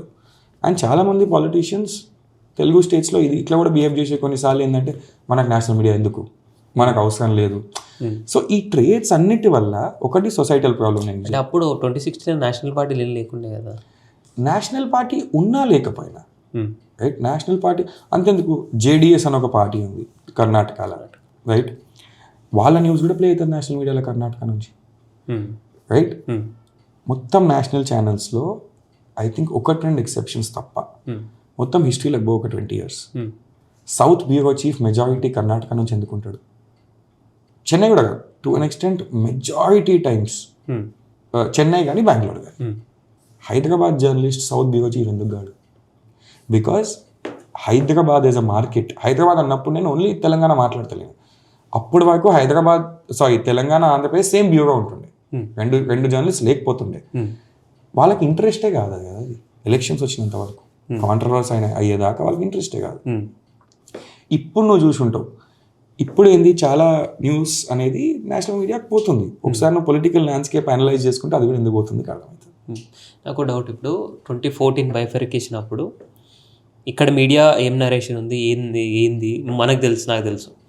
నేషనల్ మీడియాలో అక్కడ మిస్అండర్స్టూడ్ చేసుకుంది ఏంది తెలంగాణ గురించి బైఫర్కేషన్ అయినప్పుడు. బైఫర్కేషన్ అనేది ఆనెస్ట్గా నువ్వు వాపస్ పోయి ఒకసారి మొత్తం న్యూస్ చదివితే బైఫర్కేషన్ అనేది ఎంత మ్యాసివ్ ఈవెంట్ ఉండే అంటే like CJP protest for example, అంటే దాన్ని నేను కంపేర్ చేస్తే మన తెలంగాణ యాజిటేషన్ అనేది దానికి 100 times, million times, రైట్? కానీ ఏ మూవ్మెంట్ అయినా ఆ స్కేల్కి వచ్చినప్పుడు ఒక్క కస్టోడియన్ ఆఫ్ ద మూవ్మెంటే ఉంటాడు. ఏ మూవ్మెంట్ కన్నా ఓకే ఈ పర్సన్ అనేది మూవ్మెంట్ లీడ్ చేస్తున్నారు అని ఒకటి వస్తుంది. ఓన్లీ వాళ్ళ మెసేజింగ్, వాళ్ళ కమ్యూనికేషనే పికప్ అవుతున్నంత వరకు కరెక్ట్ కమ్యూనికేషన్ ఉంటుంది. కానీ ఛానల్స్ కానీ జర్నలిస్ట్ కానీ చాలాసార్లు ఏం చేస్తారు, ఇప్పుడు ఒకటే వాయిస్ నాకు తీసుకోవాలని లేదు, నేను ఇంకోళ్ళ దగ్గర పోతా, థర్డ్ పర్సన్ దగ్గర పోతా, ఫోర్త్ పర్సన్ దగ్గర పోతా. మెసేజ్ కంట్రోల్ చేయడము, పర్సెప్షన్ కంట్రోల్ చేయడం అనేది ఇంపాసిబుల్ అయిపోతుంది ఆ టైంలో. తెలంగాణ యాజిటేషన్ అనేది ఏ స్కేల్ వరకు వెళ్ళిపోయిందంటే ఒక పాయింట్లో అన్ని యాంగిల్స్, అన్ని విషయాలు రాసివి, దాంట్లో కొన్ని వెరిఫైడ్, కొన్ని అన్వెరిఫైడ్. ఆ టైంలో నీకు ఎగ్జాంపుల్ ఇస్తా. మార్చెస్ జరుగుతున్నాయి ఒకటే టైంలో, ఫర్ ఎగ్జాంపుల్ అన్ని డిస్ట్రిక్ట్స్ నుంచి ప్రొటెస్ట్లు అవుతున్నాయి, ఒక దగ్గర లాఠీ చార్జ్ జరుగుతుంది, ఒక దగ్గర జైలు వేస్తున్నారు. ఆ టైం కేపబిలిటీ బట్టి, ఇప్పుడు నేను ఒక జర్నలిస్ట్, నేను హైదరాబాద్లో ఉన్నా, నేను హైదరాబాద్ కవర్ చేయగలుగుతా, మాక్సిమం అక్కడ ఉన్న మనిషితో వీడియోలు తెప్పించుకోగలుగుతా. నాకు హైదరాబాద్లో ఒక మనిషి నా సోర్స్ ఒక ఇన్ఫర్మేషన్ ఇచ్చిండు, నేను ఛానల్కి బ్రేకింగ్ న్యూస్ ఇవ్వాలా, నేను ఎవరో ఇన్పుట్ ఇవ్వాలా, నేనేంది నాకు వచ్చిన ఇన్ఫర్మేషన్ అట్లాంటిది అట్లా చెప్పేస్తాను. ఆ టైంలో కంట్రోల్ చేసింది ఎవరు? ఆ సిచ్యువేషన్లో కంట్రోల్ చేయడం ఇంపాసిబుల్. కానీ పర్సెప్షన్ అంటావా, చాలామందికి ఇవాళ రోజు కూడా స్టేట్ డివైడ్ అయ్యింది అని తెలుసు, కానీ యాజిటేషన్ గురించి zero knowledge. North side zero knowledge. In fact నేను ఇంతకుముందు కూడా ఒక ఇంటర్వ్యూలో ఇదే మాట అన్నాను, I will stick by it. ఒక 10 మందితో నార్త్ ఇండియాలో నువ్వు ఇవాళ మాట్లాడితే, ఎడ్యుకేటెడ్ పీపుల్, జర్నలిస్ట్తో కూడా మాట్లాడితే, ఐ ఛాలెంజ్ యూ, 10 మందితో మాట్లాడితే నువ్వు చూసుకో ఎంత % మంది 5 states పేర్లు, దాని క్యాపిటల్స్ పేర్లు, దాంట్లో మాట్లాడే 4 భాషలు ఎవరు చెప్పగలుగుతారు? అంటే మరి అంతా డౌన్ లుక్ చేస్తున్నారు. డౌన్ లుక్ కూడా కాదు, వాళ్ళకి ఇంట్రెస్ట్ లేదనుకోవాలన్నా, వాళ్ళు ఇగ్నరెంట్ అనుకోవాలన్నా, అది వాళ్ళే జవాబు చెప్పాలి. కానీ నన్ను మీడియా ఇండస్ట్రీలో మద్రాసి అన్న రోజులు చాలా ఉన్నాయి. ఓకే, నువ్వు ఏం తింటావు ఇఫ్ నాట్ ఇడ్లీ దోశ అన్న రోజులు చాలా ఉన్నాయి. నన్ను అన్నిటికంటే వియర్డ్ క్వశ్చన్ అడిగింది ఏంటంటే, ఒకసారి ఒక మనిషి నా దగ్గరికి వచ్చి, జర్నలిస్టే, you don't speak English like a south Indian, అంటే నువ్వు సౌత్ ఇండియన్ లాగా ఇంగ్లీష్ మాట్లాడు, నిజంగా నువ్వు సౌత్ ఇండియనా అంటే, అన్న భయ్యా సౌత్ ఇండియన్ అంటే ఇంగ్లీష్ ఎట్లా మాట్లాడతాడు అంటే, లేదు మీకు ఒక పెక్యూలియర్ యాక్సెంట్ ఉంటుంది. అయినా నువ్వు ఏ జమానాలో బతుకుతున్నావు ఏందో తెలియదు, కానీ పెక్యూలియర్ యాక్సెంట్ అనేది వర్నాక్యులర్ లాంగ్వేజ్ నుంచి, అంటే మదర్ టంగ్ నుంచి ఇంగ్లీష్కి ప్రతి రీజన్లో వచ్చేది ఒక టైంలో. కాకపోతే ఇప్పుడు నువ్వు అక్రాస్ ద కంట్రీ ఎక్కడ పోయి చూసినా ఈ జనరేషన్లో యాక్సెంట్ చేంజ్ అయింది, ఆ ఇన్ఫ్లుయెన్స్ అనేది రావట్లేదు, రైట్? సో ఆ లెవెల్ ఆఫ్ దాన్ని డిస్క్రిమినేషన్ అంటావా, లేదంటే మైండ్ సెట్ ప్రాబ్లం అంటావా, అది 110% ఉంది. అండ్ అది నీకు ప్రతి ఇండస్ట్రీలో అనిపిస్తుంది. ఒకసారి ఒక నేషనల్ ఛానల్కి విద్యాబాల ఇంటర్వ్యూ ఒక ఎంటర్టైన్మెంట్ ఎడిటర్ ఒక నేషనల్ ఛానల్కి చేస్తున్నాడు. ఆయన ఒక లైన్ మాట్లాడుకుంటా తెలుగులో ఏమన్నాడంటే, దీన్ని ఇట్లా అంటారు హైదరాబాదీలా, ఆ వర్డ్స్ నేను రిపీట్ చేయదలుచుకోలే, ఇట్ సౌండ్స్ వెరీ బ్యాడ్.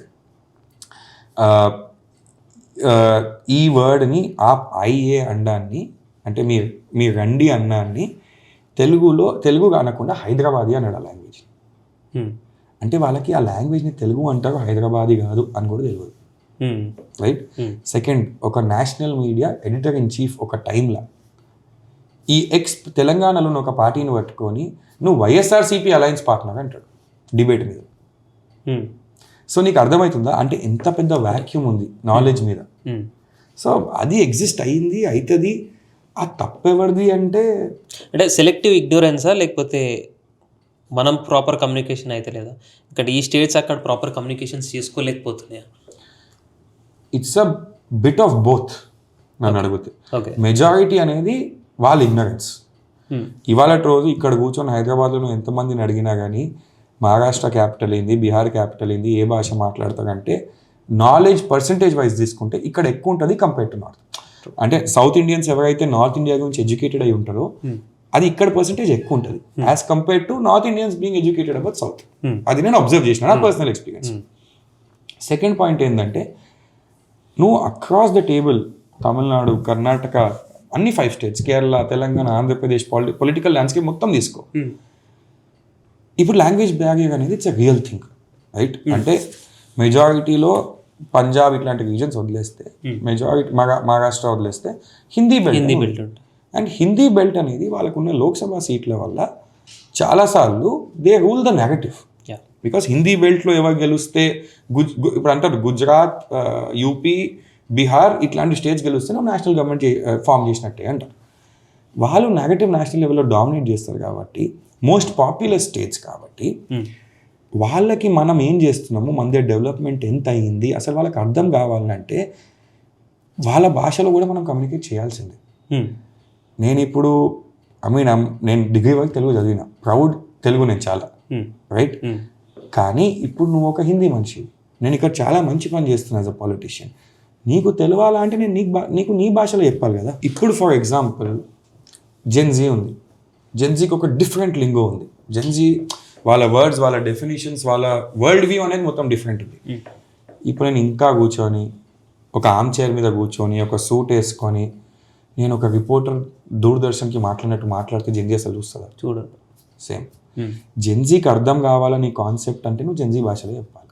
ఒక నార్త్ ఇండియన్కి అర్థం కావాలా సౌత్లో ఏమవుతుందంటే నువ్వు వాళ్ళ భాషలో చెప్పాలి. నేను నీకు చెప్పినట్టు అన్ఫార్చునేట్లీ హిందీ ఛానల్స్ అసలు కవరేజ్ చేసావు. ఏమైనా స్కామ్ అయితే తప్ప, లేదంటే ఒక పెద్ద కాంట్రవర్సీ, లేదంటే ఒక వీడియో వైరల్ పోతుంది, అప్పుడే నువ్వు హిందీ మీడియా మీద కవరేజ్ చేస్తావు. నాకు అదే సర్ప్రైజింగ్ ఉంది. వాళ్ళకి మేజర్ వ్యూవర్షిప్ వచ్చేది మన 3 సౌత్ స్టేట్స్ నుంచి, కానీ వాళ్ళు మన న్యూస్లు కవర్ చేయరు. ఇన్ని రోజులు వయసు వరస అనుకున్నా. లేదు, ఇంగ్లీష్ ఛానల్స్ నేను చెప్పేది, నాట్ హిందీ. ఇంగ్లీష్ ఛానల్స్ మాత్రం 110% మెజారిటీ వ్యూవర్షిప్ అనేది ఈ 3 సిటీస్ నుంచి వస్తుంది. అండ్ చాలా వియర్డ్ కాన్సెప్ట్ ఏంటంటే మోస్ట్ డెవలప్డ్ రీజన్ అంటాం మనం సౌత్ ఇండియాని. మొత్తం ఇండియాలో 30% కంట్రీ జీడిపి అనేది సౌత్ ఇండియా నుంచి వస్తుంది. మొన్న ఐ థింక్ విజయ్ ఒక స్టేట్మెంట్ చేసినట్టున్నారు, Tamil Nadu chief minister, sorry Vijay కాదు, వాళ్ళ మినిస్టర్ ఆదవ్ అర్జున్ రెడ్డి గారు ఒక స్టేట్మెంట్ చేసినారు అసెంబ్లీలో, సౌత్ ఇండియా నుంచి ఒక ప్రైమ్ మినిస్టర్ ఎందుకు రావద్దు అని. ఒకసారి నంబర్స్ చూసుకో. నేను ఒక 1 month బ్యాక్ క్యాల్కులేట్ చేసినప్పుడు 30% జీడిపి వచ్చినప్పటికీ, ఇండియాకి కాంట్రిబ్యూషన్ సౌత్ నుంచి వచ్చినప్పటికీ, బెంగళూరు, చెన్నై, హైదరాబాద్ లాంటి టాప్ 3 సిటీస్ సౌత్లో ఉన్నప్పటికీ ఓన్లీ 7% ఆఫ్ పిఎం డేస్ అనేది ఒక సౌత్ ఇండియన్ ప్రైమ్ మినిస్టర్ ఉన్నాడు. ఇప్పటి వరకు 28,000 ఆడ్ డేస్ అయినాయి. ఓకే, దాంట్లో ఓన్లీ 7% డేస్ మాత్రమే ఒక సౌత్ ఇండియన్ ప్రైమ్ మినిస్టర్ లాగా ఉన్నాడు. 7% days, yes, single digit. So ఒక జీడిపి 30%, 7%, ఇంకా వేరే మెట్రిక్స్ చాలా ఉంటాయి. సౌత్ ఎంత కాంట్రిబ్యూట్ చేస్తుంది, ఏం చేస్తుంది, జాబ్స్ పరంగా, డెవలప్మెంట్ పరంగా నువ్వు చూసుకో. ప్రతి దాంట్లో కాంట్రిబ్యూషన్ అనేది సౌత్, లిటరసీ తీసుకో, లేదంటే డెవలప్మెంట్ వైజ్ తీసుకో, లేదంటే జీడిపి తీసుకో, లేదంటే పాపులేషన్ కంట్రోల్ తీసుకో. ఇప్పుడు పాపులేషన్ కంట్రోల్ అనేది ఈ లెవెల్లో ఎందుకు మాట్లాడుతున్నాం, డీలిమిటేషన్ వస్తుంది కాబట్టి. నువ్వు ఏ ఫ్యాక్టర్ అన్నా తీసుకో, సౌత్ అయితే టాప్లో ఉంటుంది, లేదంటే top 5 south Indian states top 5లో ఉంటాయి. 1-2 స్టేట్స్ నార్త్ నుంచి కానీ వెస్ట్ నుంచి కానీ 110% దాంట్లో ఉంటాయి, నేను ఒప్పుకుంటా. కానీ మెజారిటీ మాత్రం సౌత్ ఇండియన్ స్టేట్స్ ఉంటాయి. కానీ ఇప్పుడు new age media podcasting side అంటే మేజర్ కన్వర్జేషన్స్ ఏమైనా పెట్టుకోవాలనుకుంటే యూట్యూబ్కి షిఫ్ట్ అయిందంటో, అంటే బిగ్ ఏజెన్సీస్ రన్ చేయకుండా సోర్స్ ఆఫ్ న్యూస్ కోసం. ఆ షిఫ్ట్ అనేది కోవిడ్ రాకపోతే ఇంకా మ్యాసివ్గా జరుగుతుంది. నేను ఒక షిఫ్ట్ చెప్తాను నీకు. నేను రిపోర్టింగ్ చేసేటప్పుడు 2018 ఎండ్కో 2019కో ట్రెండ్ వచ్చింది. నేను majority television reporter. So 2018 end వరకు ఏం జరుగుతుండే అంటే మేము న్యూస్ కవర్ చేసి లైవ్ చేస్తుండే, అన్ని చేస్తుండే, మా ఇన్ఫర్మేషన్ ఇచ్చేస్తుండే. డెస్క్ మీద కూర్చున్న ఎవరో వెబ్ రిపోర్టర్, అంటే వాళ్ళు ఆర్టికల్స్ రాస్తారు, వాళ్ళ ఆర్టికల్స్ రాసి మా పేరు పెట్టి పబ్లిష్ చేస్తుండే, బికాస్ ఇన్ఫర్మేషన్ నాది, ఇవన్నీ మాది కాబట్టి. కానీ 2018 టైంలో ప్రతి ఛానల్ ఒక డిమాండ్ చేయడం స్టార్ట్ చేసింది రిపోర్టర్స్ నుంచి, టీవీ రిపోర్టర్స్ నుంచి. మీరు వెబ్ ఆర్టికల్స్ కూడా రాయాలి, మీరు సోషల్ మీడియా ఎక్స్క్లూజివ్ కాంటెంట్ కూడా షూట్ చేయాలి అని. అంటే మాకు అప్పుడు ఒక సెన్స్ ఏమొచ్చిందంటే, అప్పటికి పాడ్కాస్టింగ్ ఈ లెవెల్లో లేదు. అప్పటికి యూనో ఒక బియర్ బైసెప్స్ కానీ, ఒక రాజ్ షమాని కానీ, ఒక రా టాక్ వీళ్ళందరూ రాలేదు ఆ టైంకి. పోనీ ఇప్పుడు ఏదైతే న్యూస్ ఛానల్స్ యూట్యూబ్ మీద వచ్చినాయో అవి కూడా రాలేదు. కానీ నాకు తెలిసి ఇండస్ట్రీ అప్పుడే సెన్స్ చేసింది దట్ షిఫ్ట్ అవుతున్నది, ట్రెండ్ అనేది షిఫ్ట్ అవుతున్నది అని చెప్పి. ఎందుకంటే టీవీ రిపోర్టర్స్ అనేవాళ్ళు డెడికేటెడ్ టు టీవీ ఉంటుండే ఒక టైంలో. సడన్గా టీవీ రిపోర్టర్స్ నుంచి మాకేం చెప్పారంటే ఇది కూడా రేపటి నుంచి మీ రెస్పాన్సిబిలిటీ, మీకు ఈ పని చేయకపోతే మీ మీద యాక్షన్ తీసుకుంటాం అనే దాకా వచ్చింది మా మీద. ఎందుకంటే మేము గ్రౌండ్ మీద పని చేసి ఎండలా అక్కడ ఇక్కడ ఇన్ఫర్మేషన్ తీస్తాం అంతా కాంచిపోతుండే. మళ్ళీ నువ్వు ఇంటికి వచ్చి మళ్ళీ ఆర్టికల్స్ రాయాలంటే మాకు అదొక బర్డెన్ లాగా అనిపిస్తుండే. కానీ అదొక రెస్పాన్సిబుల్. అది మాకు ఏమర్థం చేయించిందంటే ఇండస్ట్రీ ఏమర్థం చేసుకుంటుందంటే మొత్తం డిజిటల్ పోతుంది, ఫ్యూచర్ ఇస్ డిజిటల్ అని అర్థమైంది మాకు. కానీ కోవిడ్ వచ్చింది ఆ టైంలో. కోవిడ్ రావడంతో ఏమైంది, ఐ థింక్ మెయిన్ స్ట్రీమ్ టెలివిజన్కి, మెయిన్ స్ట్రీమ్ న్యూస్ పేపర్స్కి ఒక లైఫ్ లైన్ అయింది కోవిడ్. కోవిడ్ వల్ల చాలామంది సఫర్ అయ్యారు. కానీ దాని ఫ్లిప్ సైడ్ నువ్వు చూసుకుంటే ఏమైంది, అన్వెరిఫైడ్ సోర్సెస్ నుంచి ఇన్ఫర్మేషన్ చదివినావు అనుకో నీకు భయం వస్తుంది, అది కరెక్టో కాదో తెలియదు, కోవిడ్ ఏ కొత్త వేరియంట్ వచ్చిందో తెలియదు. అంటే నువ్వు ఏం చేస్తావు, ఒక వెరిఫైడ్ క్రెడిబుల్ న్యూస్ ఛానల్కి పోతావు. ఎందుకంటే వీళ్ళు గవర్నమెంట్ చెప్పిందే చెప్తారు మాకు, వీళ్ళు WHO చెప్పిందే చెప్తారు మాకు. సో ఆ వెరిఫికేషన్ అనేది టెలివిజన్ ఇండస్ట్రీకి ఇంకొక బూస్టర్ ఇచ్చింది అనుకో. అంటే ఒక 5 ఏళ్ల ముందు చచ్చిపోయే ఇండస్ట్రీకి ఇంకొక 5 ఏళ్ళు ఇచ్చింది. So Covid helped main stream media, నా ప్రకారం, నా పర్సనల్ ఒపీనియన్. కానీ ఇప్పుడున్న జంక్షన్ నువ్వు చూసుకుంటే, మొన్నటికి మొన్న జంతర్ మంతర్లో అయింది నువ్వు చూసుకుంటే, ఆ మొత్తం ప్రొటెస్ట్, ఆ మొత్తం మూవ్మెంట్ అనేది నడిచింది సోషల్ మీడియా లేదంటే YouTube channels. That is a sign. అదేంటి, ఇవాళ రేపు పెద్ద యాంకర్స్ తీసుకో, beat the biggest of anchors in CNN, News 18, Republic TV, ఏ నేషనల్ ఛానల్ తీసుకో, టెలివిజన్, శాటిలైట్ ఛానల్స్, వాళ్ళందరూ ఇప్పుడు పాడ్కాస్ట్ యూట్యూబ్లో ఎందుకు చేస్తున్నారు? వాళ్ళకి అర్థమైంది, this is a market we cannot ignore anymore. This is a market. నీకు ఇది రెవెన్యూస్లో కూడా కనిపిస్తుంది. సడన్లీ ఇప్పుడు ఒక కంపెనీ ఉంది, దానికి X crores ఆఫ్ బడ్జెట్ ఉంది మార్కెటింగ్కి. ఇంతకుముందు 1% డిజిటల్ పోతుండే, 99% మెయిన్ స్ట్రీమ్కి వస్తుండే. ఇప్పుడు అది 50-50 దగ్గర ఆగింది, లేదంటే ఇప్పుడు దానికంటే ఎక్కువైంది. మెజారిటీ రెవెన్యూ అనేది ఏదైతే మెయిన్ స్ట్రీమ్కి వస్తుండేనో నాకు తెలిసి ఇప్పుడు అది డిజిటల్కి పోతుంది. అది ఇన్స్టానా, మెటానా, గూగులా పక్కకు పెడితే కాంటెంట్ క్రియేషన్ పేజెస్, పాడ్కాస్టర్స్, వీళ్ళ దగ్గరికి వెళ్తుంది. సో ఆ షిఫ్ట్ అనేది ఆల్రెడీ జరిగిపోయింది. ఇంకా ఎన్నేళ్ళు యూనో, అండ్ ఇది యూజర్ బిహేవియర్ కూడా అర్థం చేసుకోవాలి మనం నిఖిల్. ఎందుకంటే నేను న్యూస్ ఛానల్ చూస్తానేమో, కానీ ఇవాళ రేపు ఎడ చూస్తున్నా, యూట్యూబ్లో చూస్తున్నా. ఇంట్లో కూర్చొని టీవీ ఆన్ చేసుకొని ఒక ఛానల్ డిబేట్ చూడడం, లేదంటే పొద్దున్న లేవగానే ఒక న్యూస్ పేపర్ చదవడం, ఈ హ్యాబిట్స్ అనేవి ఇంకా ఒక జనరేషన్కి ఉన్నాయి. కానీ ఈ జనరేషన్స్కి అసలు లేవు. లేట్ మిలేనియల్స్ అంటావా, వాళ్ళని ఎవరంటావా, జెన్జీ, జెనాల్ఫా అయితే మర్చిపో, వాళ్ళు అసలు మెయిన్ స్ట్రీమ్ న్యూస్ ఛానల్స్ అనేవి చూడరు. చూసినా వాళ్ళ it's not there taste.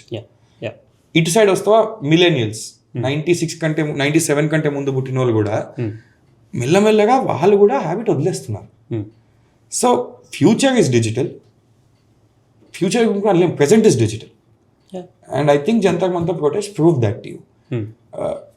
And channels ఉంటాయా అంటే ఇప్పటికీ ఒకటి అర్థం చేసుకో, ఇప్పటికీ ఎవరైతే రూలింగ్ క్లాస్ ఉన్నారో, రూలింగ్ క్లాస్ అంటే గవర్నమెంట్లో ఉన్న వాళ్ళు, బ్యూరోక్రటిక్ వాళ్ళు, వాళ్ళంతా ఇంకా ఓల్డ్ స్కూల్. ఇప్పటికీ నువ్వు గవర్నమెంట్ రెవెన్యూ తీసుకో, ఏ స్టేట్లో అన్నా, ఒకటి తెలంగాణ మాట్లాడతలేను, INPI అని ఒక డిపార్ట్మెంట్ ఉంటుంది కదా, వాళ్ళే మొత్తం యాడ్స్, స్పెండింగ్, మార్కెటింగ్ ఇవన్నీ చేస్తారు. ఇప్పటికీ 5% కంటే ఎక్కువ డిజిటల్ మీద స్పెండ్ చేయవాలి. ఎందుకంటే ఇప్పటికీ news paper front page ads, ఇప్పటికీ టెలివిజన్లో ఒక యాడ్ అంటే ఒక ఫ్యాన్సీ ఉంది దాని మీద. ఎంతమంది అది చదువుతారు, అసలు ఇంపాక్ట్ ఉందా లేదా అని ఎవ్వరు పట్టించుకోరు. నా నెక్స్ట్ క్వశ్చన్ అడిగే, అప్పుడు మీడియా మెషినరీ అనేది ఒక కార్పొరేట్ జైన్స్, నార్త్ సైడ్ ఉన్న మీడియా మెషినరీ అంతా పెద్ద పెద్ద కార్పొరేట్ జైన్స్ కంట్రోల్లోనే ఉంది. వాళ్ళే కొనుక్కొని వాళ్ళ కంపెనీ హ్యాండ్ ఓవర్స్లోనే ఉంది. మీరు గ్రౌండ్ రిపోర్టింగ్ ఏదైనా చేసినా, ఒక ఫ్యాక్ట్, ఒక ట్రూత్, అది అట్లా ఉంది, కానీ దాన్ని అట్లా రిపోర్ట్ చేయొద్దు, దానివల్ల నా పార్ట్నర్ కంపెనీకి లాస్ అని పైన నుంచి ప్రెషర్ వచ్చిన రోజులు ఏమైనా ఉన్నాయా? నా జంక్షన్లో అది 2 సార్లు అయింది. ఒకసారి నేను నా ఛానల్ వదిలేసిన. అయితే ఒక మర్డర్ కేసు జరిగింది గుడిగాంలో. ఒక 7-year-old పిల్లోడిని నెక్ నుంచి ఇయర్ వరకు కోసేసారు. అది కేసు నడుస్తుంది. ఫస్ట్ లోకల్ హర్యానా పోలీస్ వచ్చేసి ఒక కండక్టర్ ఉన్నాడు, కండక్టర్ సెక్షువలీ అసాల్ట్ చేయడానికి ట్రై చేసినాడు పిల్లోడిని, పిల్లోడు వద్దనేసరికి చంపేసినాడు, వాడి టూల్ కిట్లో చాకుండే అది తీసుకొని నరికేసినాడు అని చెప్పి అన్నారు. మీడియాకి డౌట్ వచ్చి మీడియా అక్కడ ఇన్వెస్టిగేషన్ చేసి, ఇన్ఫ్యాక్ట్ ఈ ఒక్క స్టోరీలో నేను చెప్తా, మీడియా చాలా ప్రౌడ్ ఉండాలా. మీడియా కానీ ఈ స్టోరీ కవర్ చెయ్యకపోతే నిజం అనేది ఏ రోజు బయటకు వచ్చేది కాదు. ఎందుకంటే ఆ కండక్టర్ని మా ముందు తెచ్చి పెట్టారు. మా ముందు తెచ్చి పెట్టేసరికి మాకు క్లియర్గా కనిపిస్తుంది ఏంటంటే, వీడైతే నషాలో ఉన్నాడు, లేదంటే ఏదో ఇంజెక్షన్ ఇచ్చారు, వీడిని కొట్టినారు అని మాకు డౌట్ వస్తుంది. ఎందుకంటే ఈజ్ లింపింగ్, నడవలేకపోతున్నాడు. అండ్ మాకు ఆ డౌట్స్ వచ్చినాయి. నార్మలీ హర్యానా పోలీస్, దాని ముందు మేము చాలా హర్యానా కవర్ చేసినాం కాబట్టి ఇన్సిడెంట్ అయిన 24 గంటల లోపల వాళ్ళు మర్డర్ కేసు క్రాక్ చేసుకున్నారంటే ఫస్ట్ అదే నమ్మలేము. ఎందుకంటే వాళ్ళు ఎట్లా పని చేస్తారో మాకు తెలుసు. అంటే దొరికిపోయారు. అంటే టు ఎన్ ఎక్స్టెంట్ అంటే మాకు తెలుసు వాళ్ళతో రోజు పని ఉంటుంది కాబట్టి 24 hours వీల్ క్రాక్ చేయడం ఏంది అనిపించింది మాకు. పోనీ క్రాక్ చేసినా కానీ అంత ఈజీగా అక్యూజ్ని తెచ్చి కెమెరా ముందు పెట్టారు.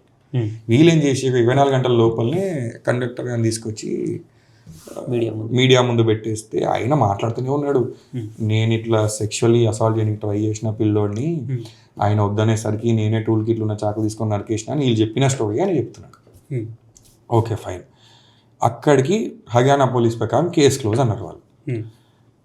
అప్పుడు నేనేం చేసిన అంటే నేను ఇంకొక మనిషి ఉండే కానీ ఫస్ట్ పోయింది నేనే. I will take credit for this. వాళ్ళు ఊరికి పోయినాం. ఊరికి పోయి ఫ్యామిలీతో మాట్లాడడం. ఫస్ట్ అయితే ఈ కండక్టర్కి సెక్షువల్ ఫ్యాంటసీస్ కానీ చిన్న అబ్బాయిలతో ఏమన్నా ఉన్నాయా?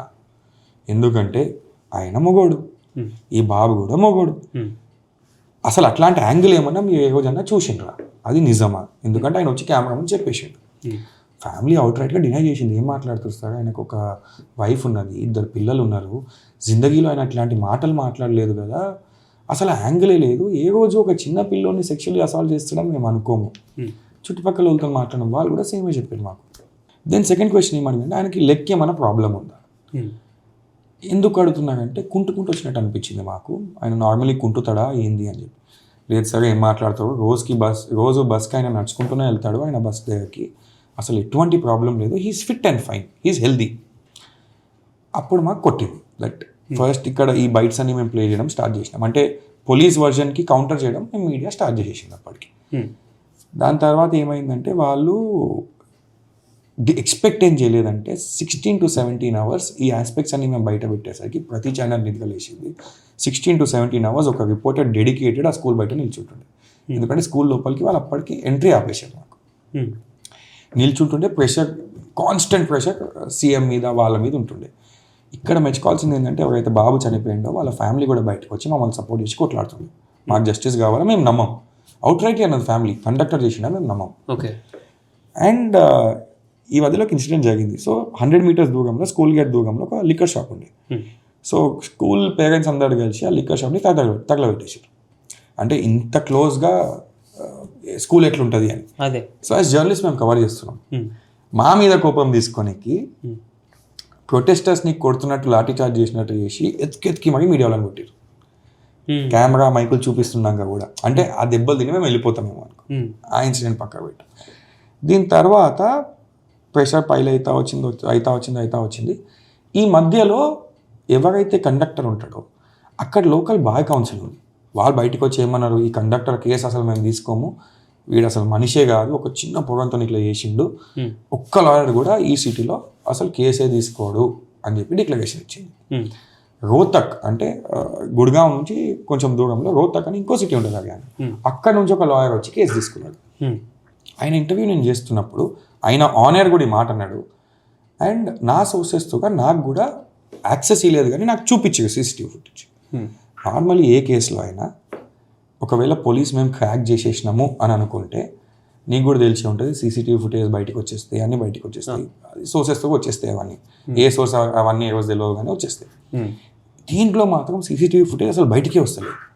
సో మా దిమాగ్ ఇక్కడ నడిచింది, we just said one thing, boss మాకు ఇవ్వకండి, మేము ప్లే చేయము కానీ చూపించండి, అసలు మాకు పర్స్పెక్టివ్ ఉండాలి దీని మీద. నాకు ఈ డౌట్ ఎందుకు వచ్చిందంటే ఈ కండక్టర్ లాయర్ ఎవరైతే కొత్త లాయర్ ఉన్నారో ఆయన కెమెరా మీద కూర్చొని ఆకాష్ నాకు ఒక 16-17 year old పోగోడు కనిపిస్తున్నాడు CCTVలో, అసలు వాడు ఎవడు, వాడి గురించి ఎవడు ఎందుకు మాట్లాడతలేడు అన్నాడు. దాన్ని కట్ చేస్తే నా సోర్స్ని అడిగి నేను CCTV చూసిన, నాకు కూడా కనిపిస్తున్నాడు. సో ఈ ఆస్పెక్ట్ మేము ఎత్తడం స్టార్ట్ చేసినాం. అప్పటికి చాలా ప్రెషర్ పైల్ అయిపోయింది.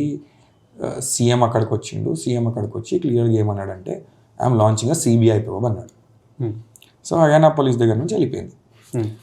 CBI వచ్చింది. CBI కొన్ని రోజులు ఇన్వెస్టిగేట్ చేసింది. నాకు ఒక సడన్లీ 1 ఒక కాల్ ఏం వస్తుందంటే ఆకాష్ చాలా వియర్డ్ ఏదో జరుగుతుంది అంటే ఏంటి అంటే ఒక 11th class పోగోడిని 8 గంటలు 8 రోజుల నుంచి ఇంటర్వ్యూట్ చేస్తున్నారు. ఇప్పుడు CBI అనే ఇన్వెస్టిగేటింగ్ ఏజెన్సీ 5 నుంచి 8 రోజులు 8 గంటలు in the presence of adult ఇంటర్వ్యూట్ చేస్తున్నారు అంటే 110% he has something to do with the case. పనిపాట్లేదు కాదు కదా వాళ్ళు చేసేది. ఎవరో పోరాడిని తీసుకొచ్చి మహా అయితే నువ్వు ఏమైందని అడగడానికి ఇన్ని కూడా తీసుకుంటావు. సో అప్పుడే నా ఛానల్ ఫోన్ చేసి ఏం చెప్పినా నాకు గుర్తుంది, నేను నడిపించండి that CBI doubts that a juvenile is involved. వాళ్ళేమన్నారు, boss it's CBI thing, it's a minors case, let's go easy. వాళ్ళు అఫీషియల్లీ కన్ఫర్మ్ చేయండి. ఛానల్ ప్లే చేయలేదు. That was a good call, ఎందుకంటే మైనర్ ఇన్వాల్వ్ కాబట్టి. 2 days తర్వాత అఫీషియల్గా declare అయిపోయింది, saying CBI arrest 16-year-old, 16 or 17 ఉండే, I think was 16 back then, 11th class student. ఈ 11th class స్టూడెంట్ ఎవరంటే స్టార్టింగ్ నుంచి మేము సీసీటీవీలు ఎవరు కనిపిస్తుంది అన్న మనిషి. సడన్గా ఇప్పుడు నువ్వు చూడు, same CCTV, same evidences, same ఏమంటారు witnesses, same proofs, same incident, అన్నీ సేమ్. హర్యానా పోలీస్ ఏమో కండక్టర్ని 24 గంటల లోపల తెచ్చి వీడి మర్డర్ అన్నది. సిబిఐ ఏమో వచ్చి అసలు కండక్టర్కి సంబంధమే లేదన్నది.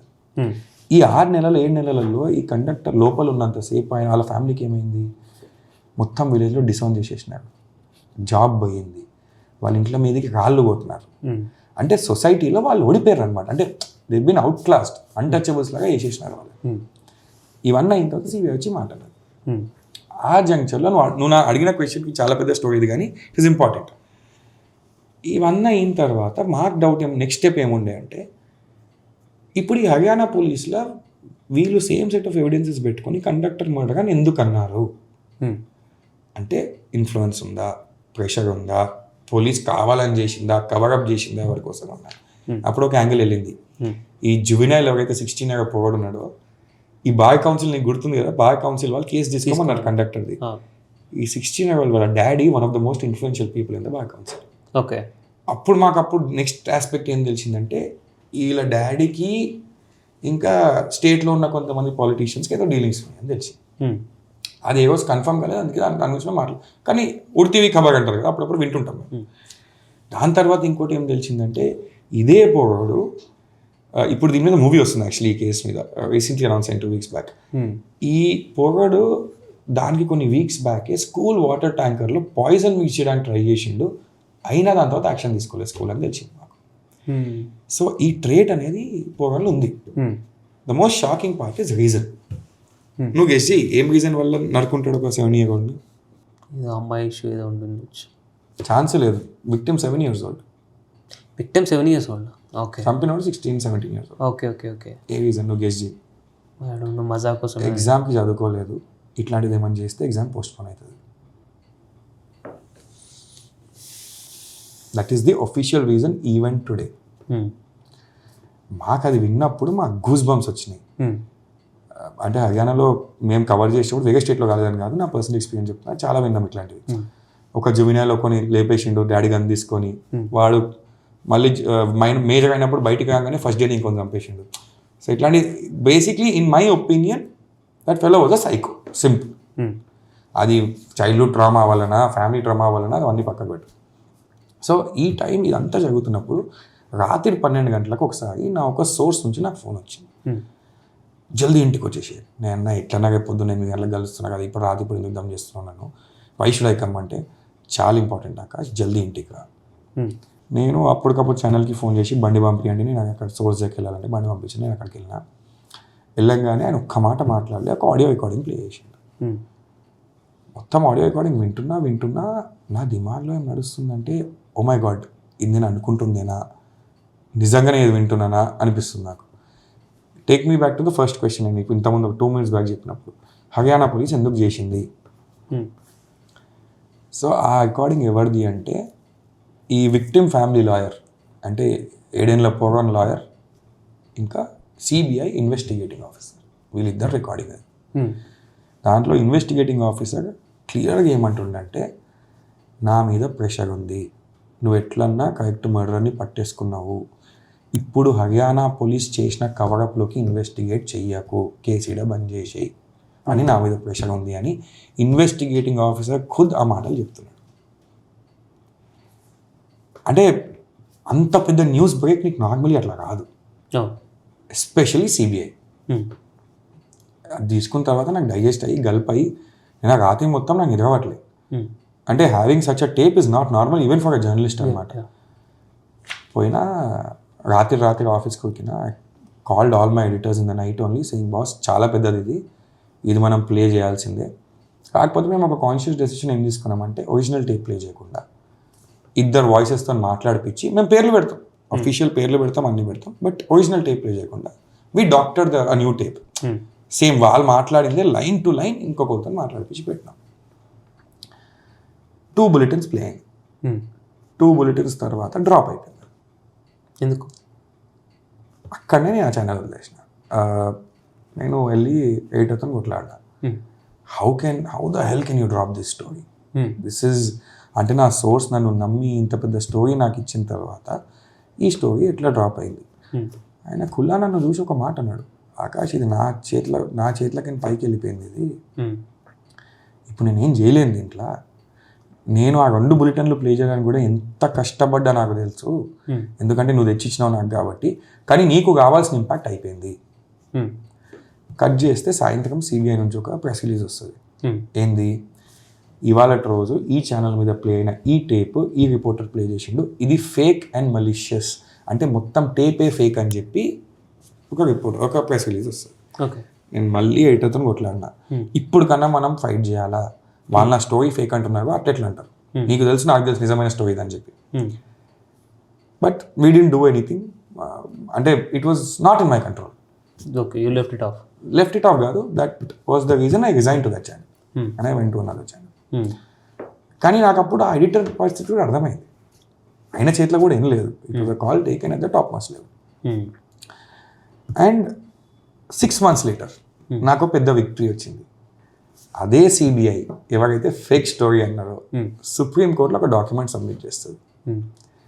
ఈ రోజు ఈ ఛానల్లో ఈ టేప్ ప్లే అయింది, అందుకనే ఈ ఇన్వెస్టిగేటింగ్ ఆఫీసర్ మీద మీకు డిసిప్లినరీ యాక్షన్ తీసుకోండి.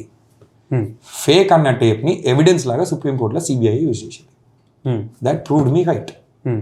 కానీ ఈ కనెక్ట్ ద డాట్స్ అనేది పబ్లిక్ ఎట్లా తెలుస్తుంది? తెలియదు, అప్పటికి స్టోరీ డైల్యూట్ అయిపోయి మర్చిపోతారు. That's the problem. CBI versus CBI వాగ్ అనే స్టోరీ విన్నావు ఎప్పుడన్నా? ఒక టైంలో సిబిఐ డైరెక్టర్ ఇంకా అడిషనల్ డైరెక్టర్ ఇద్దరు ఒకరి మీద కేసులు వేసుకున్నారు. డైరెక్టర్ ఏమో ఈయన కరెక్ట్ అంటాడు, ఆయన ఏమో ఈయన కరెక్ట్ అంటాడు, వాళ్ళే కేసులు వేసుకున్నారు. సో ఈ స్టోరీ ఏదైతే ఉందో చాలా మందికి తెలియని న్యూస్ ఇది. ఈ story was the first time CBI versus CBI అనేది ఎక్స్పోజ్ అయింది స్టోరీ త్రూ. అంటే మాలాంటి వాళ్ళకి ఎందుకు తెలుసు అంటే, ఇన్వెస్టిగేటింగ్ ఆఫీసర్ ఒక క్యాంప్ నుంచి, ప్రెషర్ పెట్టేటోళ్ళు ఇంకో క్యాంప్ నుంచి. సో ఒక క్యాంప్ ఆఫ్ సిబిఐ ఇంకో క్యాంప్ ఆఫ్ సిబిఐ మీద ప్రెషర్ పెట్టింది, కేసు బంద్ చేయండి అని చెప్పి. అది మాకు కాంటాక్ట్స్ ఉంది కాదు, మాకు అర్థమైంది. దాని తర్వాత ఇండియన్ ఎక్స్ప్రెస్లో పెద్ద ఆర్టికల్ వచ్చింది, ఇవన్నీ వచ్చినాయి. They took away the lime light. But actual first exposure అనేది దీని త్రూ వచ్చింది దానికి. కానీ ఇప్పుడు board head of the board CBI ఎవరైతే ఉంటారో, నేను అప్రోచ్ కాలేదు, ఎవిడెన్స్ నీ దగ్గర ఉంది కాబట్టి ఎవరిది రిపోర్టింగ్. నేను నిజంగా చెప్తున్నా, ఒకవేళ నేను సిబిఐ మీద రాంగ్ స్టోరీ ప్లే చేసిన ఉంటే ఇప్పటికీ నేను జైలు ఉంటుండే. నా గమండి ఒకటే, నేను చేసింది రాంగ్ కాదు కాబట్టి నన్ను ఒక్కసారి ఏం చేయలేదు. Right, you know one thing, state police కానీ ఇవాళ రేపు ఒక జోక్ వేస్తేనే లేపుకొని వెళ్ళిపోతున్నారు. రైట్, అంటే నేను కమిడియన్స్ని 100% సపోర్ట్ చేస్తలేను, కొన్ని తప్పులు అటు సైడ్ కూడా ఉన్నాయి, కొన్ని పర్సనల్ బౌండరీస్ క్రాస్ చేయొద్దు. కానీ ఒక వీడియో పెడితే, ఒక పొలిటీషియన్కి అగేన్స్ట్ ఒక ట్వీట్ పెడితేనే లేపుకొని వెళ్ళిపోతున్నారు. సెంట్రల్ బ్యూరో ఆఫ్ ఇన్వెస్టిగేషన్కి అగేన్స్ట్ ఒక ఇన్వెస్టిగేటింగ్ ఆఫీసర్ అని చెప్పి నేను స్టోరీ ప్లే చేసిన తర్వాత నేను ఒకవేళ ఫేక్ టేప్ ప్లే చేసిన ఉంటే నన్ను వదులుతున్నాను? వదలరు. ఎగ్జాక్ట్లీ. ఏమైనా వచ్చినాయి థ్రెట్టింగ్ కాల్స్ ఏమైనా వచ్చినాయి? సిబిఐ నుంచి రాలేదు ఏ రోజు. కాకపోతే I was asked through multiple sources. అది ఎవరు చేసారో ఇప్పటిదాకా నాకు తెలియదు. ఇట్లా అంటే మనం ఇన్వెస్టిగేట్ కూడా చేయలేం, టు బి ఆనెస్ట్. సోర్స్ ఎవరు అని వచ్చినాయి. కానీ ఒక జర్నలిస్ట్ ఎప్పుడు సోర్స్ రివీల్ చేయడు, నేను చేయలేదు. ఎందుకంటే ఒక సోర్స్ లైఫ్ రిస్క్ చేసి కొంచెం ఇన్ఫర్మేషన్ ఇస్తాడు, మేము అది వెరిఫై చేస్తాం. వెరిఫై చేసి ఇది కరెక్టా రాంగా అన్న దాని తర్వాత మేము అది బయట పెడతాం. నేను నా సోర్స్ని రివీల్ చేసిన రోజు as a journalist I'm dead అంటే ఫిజికలీ కాదు, నా సోల్ అనేది చచ్చిపోయింది. బికాజ్ నిన్ను నిజం బయట పెట్టడానికి హెల్ప్ చేసిన నువ్వు ఎక్స్పోజ్ చేస్తే you are never there. Was he convicted? ఇప్పటికీ కేసు నడుస్తుంది. సో దాని తర్వాత ఒక 2 to 3 years అనేది అది ఓన్లీ ఈయనని అడల్ట్ లాగా ట్రై చేయాలన్నా, జువెనైల్ లాగా ట్రై చేయాలన్నా అదే నడుస్తుంది కోర్టులో. బికాజ్ అప్పుడు నిర్భయ కేసు తర్వాత +16 బిలో 18 ఉంటే జువెనైల్ జస్టిస్ యాక్ట్లో ఒక అమెండ్మెంట్ చేశారు. ఆ అమెండ్మెంట్ చేసి ఏమన్నారంటే నువ్వు 16 కంటే పైన 18 కంటే తక్కువ ఉంటే కొన్ని కేసెస్లో రేరెస్ట్ ఆఫ్ రేర్ కేసెస్ అంటాం దాన్ని, ఇట్లాంటి కేసెస్లో ఆ అక్యూజ్ని అడల్ట్ లాగా ట్రై చేయొచ్చు. అంటే జువెనైల్ లాగా కాకుండా, జువెనైల్ లాగా ట్రై చేస్తే ఏమవుతుంది, ఇప్పుడు నువ్వు 15 ఉన్నావు అనుకో, నీకు కన్విక్షన్ వచ్చిందనుకో, మాక్సిమం నువ్వు 18 ఉండేదాకానే నువ్వు జువెనైల్ కరెక్షన్ హోమ్ ఉంటావు, జైల్లో కూడా కాదు, జువెనైల్ కరెక్షన్ హోమ్లో ఉంటావు, 18 కాగానే బయటకు వచ్చేస్తావు. కానీ ఇట్లాంటి కేసెస్లో వాళ్ళు ఏం చేశారు, నువ్వు అబవ్ 16 ఉంటే నీ మీద కొన్ని టెస్ట్ చేస్తారు. సైకలాజికలీ సోషలాజికలీ నీకు ఆ మెచ్యూరిటీ ఉందా, అంటే నువ్వు చేసే యాక్షన్కి నువ్వు చేసే క్రైమ్కి ఎటువంటి రిజల్ట్స్ వస్తాయి, లేదంటే ఎంతమంది ఇంపాక్ట్ అవుతారో, ఎంతమందికి ఏం జరుగుతుంది, నువ్వు ఒక జీవితం తీసుకుంటున్నావు, ఒకళ్ళని చంపుతున్నావు, ఒకళ్ళని మర్డర్ చేస్తున్నావు, నీకు ఆ అండర్స్టాండింగ్ ఆ మెచ్యూరిటీ ఉందా అని నీ మీద సైకలాజికల్ టెస్ట్ నడుపుతారు. సో 3 clauses ఉంటాయి యాక్ట్లో. ఈ 3 వాళ్ళు సాటిస్ఫై అవుతే కోర్ట్ ఏమంటుందంటే this person can be tried as an adult, అంటే ఈ పర్సన్ని జువెనైల్ లాగా ట్రీట్ చేయవద్దు, అడల్ట్ లాగా ట్రీట్ చేయాలి. అప్పుడు నీకు ఎన్నేళ్ళు శిక్ష అన్న పడవచ్చు, ఎక్సెప్ట్ 2, నిన్ను వదిలేరు, నీకు లైఫ్ ఇంప్రిజన్మెంట్ పడలేదు. ఈ 2 తప్ప నీకు 8 ఏళ్ళు 10 ఏళ్ళు 20 ఏళ్ళు పడవచ్చు. సో అది డిసైడ్ కావడమే కొన్ని ఏళ్ళు తీసుకున్నది. అన్ఫార్చునేట్లీ అది ఇప్పటికీ సబ్జుడిస్ ఉంది, అండ్ అది ఏ రోజుకి తెలుతుందో ఆ రోజు తెలుస్తుంది. జర్నలిస్ట్ చాప్టర్లో లాస్ట్ క్వశ్చన్స్కి వచ్చేద్దాం మనం. ఇప్పుడు ఒకప్పుడు నువ్వు పొలిటికల్ నరేటివ్స్ని క్వశ్చన్ చేస్తుండే, యూఆర్ సోలీ ఇప్పుడు ట్రాన్సిషన్ అయినావు పొలిటికల్ నరేటివ్స్ బిల్డ్ చేయడంలో. ఆ నరేటివ్ బిల్డ్ చేసేటప్పుడు ఎక్కడ లైన్ డ్రా చేసుకుంటావు, ఈ ఎథికల్ లైన్ నాది, ఇది దీన్ని దాటి నేను పోవద్దు. ఆ ట్రాన్సిషన్ పీరియడ్లో కూడా యాజ్ ఎ జర్నలిస్ట్ నువ్వు ఏ స్కిల్ని వదులుకుంటావు, what was the thing that you unlearn చేసుకొని ఇప్పుడు నేను పొలిటికల్ కమ్యూనికేటర్గా వస్తున్నా సడన్ పార్టీకి అని చెప్పి. ఇప్పుడు సింపుల్, నేను ఏ స్కిల్ అన్నా ఎప్పుడు వదులుకోవాలంటే నేను ఏదైనా తప్పు చేసినా అది కవరప్ చేస్తున్నా అన్నప్పుడు వదులుకోవాలి, రైట్? నెగటివ్ బిల్డింగ్ అనేది, ఒక పొలిటికల్ నెగటివ్ బిల్డింగ్ అనేది ఎప్పుడు రాంగ్ అనేది ఉండదు. 2 kinds ఆఫ్ నెగటివ్ బిల్డింగ్ ఉంటాయి పాలిటిక్స్లో. ఒకటి, ఇప్పుడు ఫర్ ఎగ్జాంపుల్ పాంచజన్య అని మా పార్టీది ఒక ఫ్లాగ్షిప్ ఇనిషియేటివ్ అనుకో, విజన్ అనుకో, ఓవర్ ఆర్చింగ్ మిషన్ అనుకో, ఏమని అనుకో దాన్ని, రైట్? అది ఉంది. అంటే ఈ 5 విషయాలు మాత్రం మేము 100% చేస్తాము, మేము పవర్లోకి వస్తామని మేము చెప్తున్నాం. ఇప్పుడు అది మనుషులకు అర్థం కావాలంటే నేను నెగటివ్ బిల్డింగ్ చేయాలా, అంటే మనుషులకు అర్థమయ్యేటట్టు నేను చెప్పాలా. ఇప్పుడు మేము ఈ మంచి పని చేద్దాం అనుకుంటున్నాం, ఈ మంచి మెసేజ్ మేము ఇస్తున్నాం, లేదంటే ఒక గవర్నమెంట్ ఫర్ ఎగ్జాంపుల్ ఒక మంచి స్కీమ్ తీసుకొస్తున్నాం, మీకు దీని నుంచి బెనిఫిట్ రావచ్చు అని గవర్నమెంట్ కూడా నెగటివ్ బిల్డ్ చేస్తుంది. అంటే లాస్ట్ మంచి దాకా పోవాలా, వాళ్ళకి ఇన్ఫర్మేషన్ పోవాలా, వాళ్ళకి అర్థం కావాలా, ఆ స్కీమ్లో బెనిఫిట్ ఎట్లా పొందాలో వాళ్ళకి తెలవాలా, రైట్? అది పాజిటివ్ నెగటివ్ బిల్డింగ్. ఎందుకంటే దాంట్లో ఎవరికి ఎటువంటి హామ్ అనేది జరుగుతలేదు. నువ్వు ఒక పాజిటివ్ మెసేజ్ని, లేదంటే నీకు నీకు యాజ్ అ సిటిజన్ బెనిఫిట్ అయ్యే మెసేజ్ని నేను నీ దాకా వచ్చేటట్టు చూసుకుంటున్నా. సో నేను జర్నలిస్ట్కి ఫోన్ చేసి ఏమంటా, అవి మేము చాలా మంచి మాటలు మాట్లాడుతున్నాం, ఫ్రెండ్ అంటే రా అంట, లేదంటే సార్ అంట, what ever, because I'm next colleague, అంత నేను నాకు ప్యాలీ రిలేషన్షిప్స్ ఉన్నాయి. ఈ మెసేజ్ ప్లీజ్ కవర్ చేసుకోండి, ఎందుకంటే ఇది పబ్లిక్ దాకా పోవాలా, వాళ్ళకి అర్థం కావాలి, అసలు మా పార్టీ ఏంది, మా విజన్ ఏంది అర్థం కావాలి. ఆ నెగటివ్ బిల్డింగ్ అనేది నేను చేస్తున్నంత వరకు నేను ఏ స్కిల్ వదిలే అవసరమే లేదు. నేను ఇంకో సైడ్ ఆఫ్ నెగటివ్ బిల్డింగ్ ఉంటుంది, అదేంది, ఒకళ్ళని పర్సనలీ అటాక్ చేయాలి, లేదంటే మేమేదో తప్పు చేసినాం దాన్ని కవరప్ చేయాలి. ఇప్పటి వరకు నాకు మా పార్టీకి 0 బ్యాగేజ్. ఎవరెవరు పాస్ట్లో అనుకున్న దాని గురించి కానీ, మా లీడర్ జర్నీ గురించి కానీ ఉన్న ప్రతి క్వశ్చన్ మేము on point on camera answer చేసినాం. ఇప్పటి వరకు మేము ఆన్సర్ చేయని క్వశ్చన్ అంటూ లేదు. అట్లాంటప్పుడు నేను నెగటివ్ బిల్డింగ్ చేసే అవసరమే నాకు లేదు. సో నేను ఎటువంటి స్కిల్ వదులుకుంటలేదు. ఓకే, ఇప్పుడు నీకు ఒక ఇన్ఫ్లుయెన్స్ ఉంది నిఖిల్, ఆ ఇన్ఫ్లుయెన్స్ని నువ్వు పాజిటివ్గా యూజ్ చేస్తావా, నెగటివ్గా యూజ్ చేస్తావా, అది నీ చాయిస్. నువ్వు పాజిటివ్గానే యూజ్ చేద్దాం అనుకున్నావు అనుకో, నెగిటివ్గా యూజ్ చేస్తలేవు కాబట్టి నీ ఇన్ఫ్లుయెన్స్ అనేది నువ్వు అసలు ఏ స్కిల్ వదిలే అవసరమే లేదు కదా. నీ రిలేషన్షిప్ నువ్వు పాజిటివ్గా యూజ్ చేస్తున్నావు. సో ఆ లైన్ అనేది డ్రా చేసే అవసరం నాకు ఈ రోజు వరకు రాలేదు, ఇంకా ముందు కూడా రాదన్న 100% హోప్ కూడా కాదు, confidence. So that answers it. నాకు అసలు కవరప్ చేసే అవసరమే లేదు. బికాజ్ నువ్వు చూసుంటావు ఇవాళ రోజు కూడా, ఇప్పుడు కాదు ఇంతకుముందు ఏదైనా కానీ, నేను ఎవరితో ఒక ఇంటర్వ్యూ ఒక పాడ్కాస్ట్ చేస్తున్నా కానీ I always say ask me what ever you want, నేను ఆన్సర్ చేస్తా. ఎందుకంటే నాకు దాచిపెట్టుకునేవి ఏం లేవు. అండ్ ఏ క్వశ్చన్కైనా మహా అయితే కొన్ని విషయాలు నిజంగా ఎట్లయితే ఒక సుప్రీంకోర్టు జడ్జి కూడా ముందుగా చదువుకొని పోతాడో, కొన్ని విషయాల మీద నాకు కూడా రీసెర్చ్ చేయాల్సిన అవసరం రావచ్చు. నేను రెస్పెక్ట్ఫుల్లీ ఏమంటా, నాకు దీని గురించి తెలియదు, నేను మళ్ళీ కనుక్కొని వచ్చి చెప్తా అంట. It's okay. So to answer your question, అసలు ఆ స్కిల్ వదులుకునే క్వశ్చనే కదా. I don't have to do it because we don't have to hide it. I want to ask about me party chief Kavitha గారి గురించి. నువ్వు యాజ్ అ జర్నలిస్ట్ నన్ను questions అడిగినంత వరకు ఇది కప్పుకోవడం అనేది ఎథికల్ కాదు కాబట్టి నేను చేయలేదు. But at the same time ఒక స్పోక్స్ పర్సన్, ఒక పాలిటీషియన్ లాగా నువ్వు అడిగినప్పుడు ఇది నా ఐడెంటిటీ కాబట్టి ఇది వేసుకోకుండా నేను ఆన్సర్ చేయలేదు. నా మైండ్లో ఏముందంటే కవిత కౌజ లిక్కర్ స్కామ్లో ఇన్వాల్వ్మెంట్ ఉంది. కోర్టు గురించి ఫస్ట్ మాట్లాడుతున్నాం. 100% అసలు ఇది స్కామే కాదు, ఈ కేసులో ఫ్యాక్ట్సే లేవు, దీని మీద ఛార్జెస్ ఫ్రేమ్ చేయలేము అని చెప్పి కోర్టు మా పార్టీ లీడర్నే కాకుండా కేసులో ఉన్న ప్రతి మనిషిని డిశ్చార్జ్ చేసింది. అరెస్ట్ అయినప్పుడు, కేసు బయటకు వచ్చినప్పుడు పెద్ద headline, so and so is arrested, KCR కూతురు అరెస్ట్, పెద్ద హెడ్లైన్. డిశ్చార్జ్ అయినప్పుడు సేమ్ కవరేజ్ ఇచ్చేదా? కవితక్క గురించి వచ్చినప్పుడు, కవితక్క పొలిటికల్ బ్యాగేజ్ కాంగ్రెస్ బీఆర్ఎస్ నుంచి రాదు, తనకున్న family connections, Kalvakuntla family connections నుంచి వస్తుంది. ఒక చెల్లె గురించి ఆ లెవెల్లో క్యారెక్టర్ మీద మాట్లాడిన తర్వాత కూడా బెడ్ గిడ్ అనుకుంటా. అప్పటికి ఒక బ్రదర్కి అసలు వచ్చి మాట్లాడాలనే ఫీలింగ్ కూడా లేదు. పార్టీ సీనియర్ లీడర్స్ వచ్చిందా, ఫ్యామిలీ వచ్చిందా, సపోర్ట్ ఏది? భారత రాష్ట్ర సమితి అయిపోయాయి కదా, ఏమైంది? నేషనల్ లెవెల్ వేసి కంటే మీరు ఓరా నేషనల్ ఓరా? మమ్మల్ని దీనివల్ల నమ్మండి, దానివల్ల నమ్మండి అని నేను చెప్పదలుచుకోలేదు. మా పార్టీ లీడర్ కూడా ఏదో చెప్పారు. పవన్ కళ్యాణ్ ఫేవరెట్ అంటే బాగా ఆయన కొన్ని స్టేట్మెంట్లు చేసి తెలంగాణ బిడ్డనే ఉండి నేను మాట్లాడాలి అంటే నన్ను అడిగితే నాకు మాటలు వస్తాయి, కానీ నేను చాలా సివిల్ అనమాట. తెలంగాణ ర్యాత్ అనేది ఏందో తెలుస్తుంది.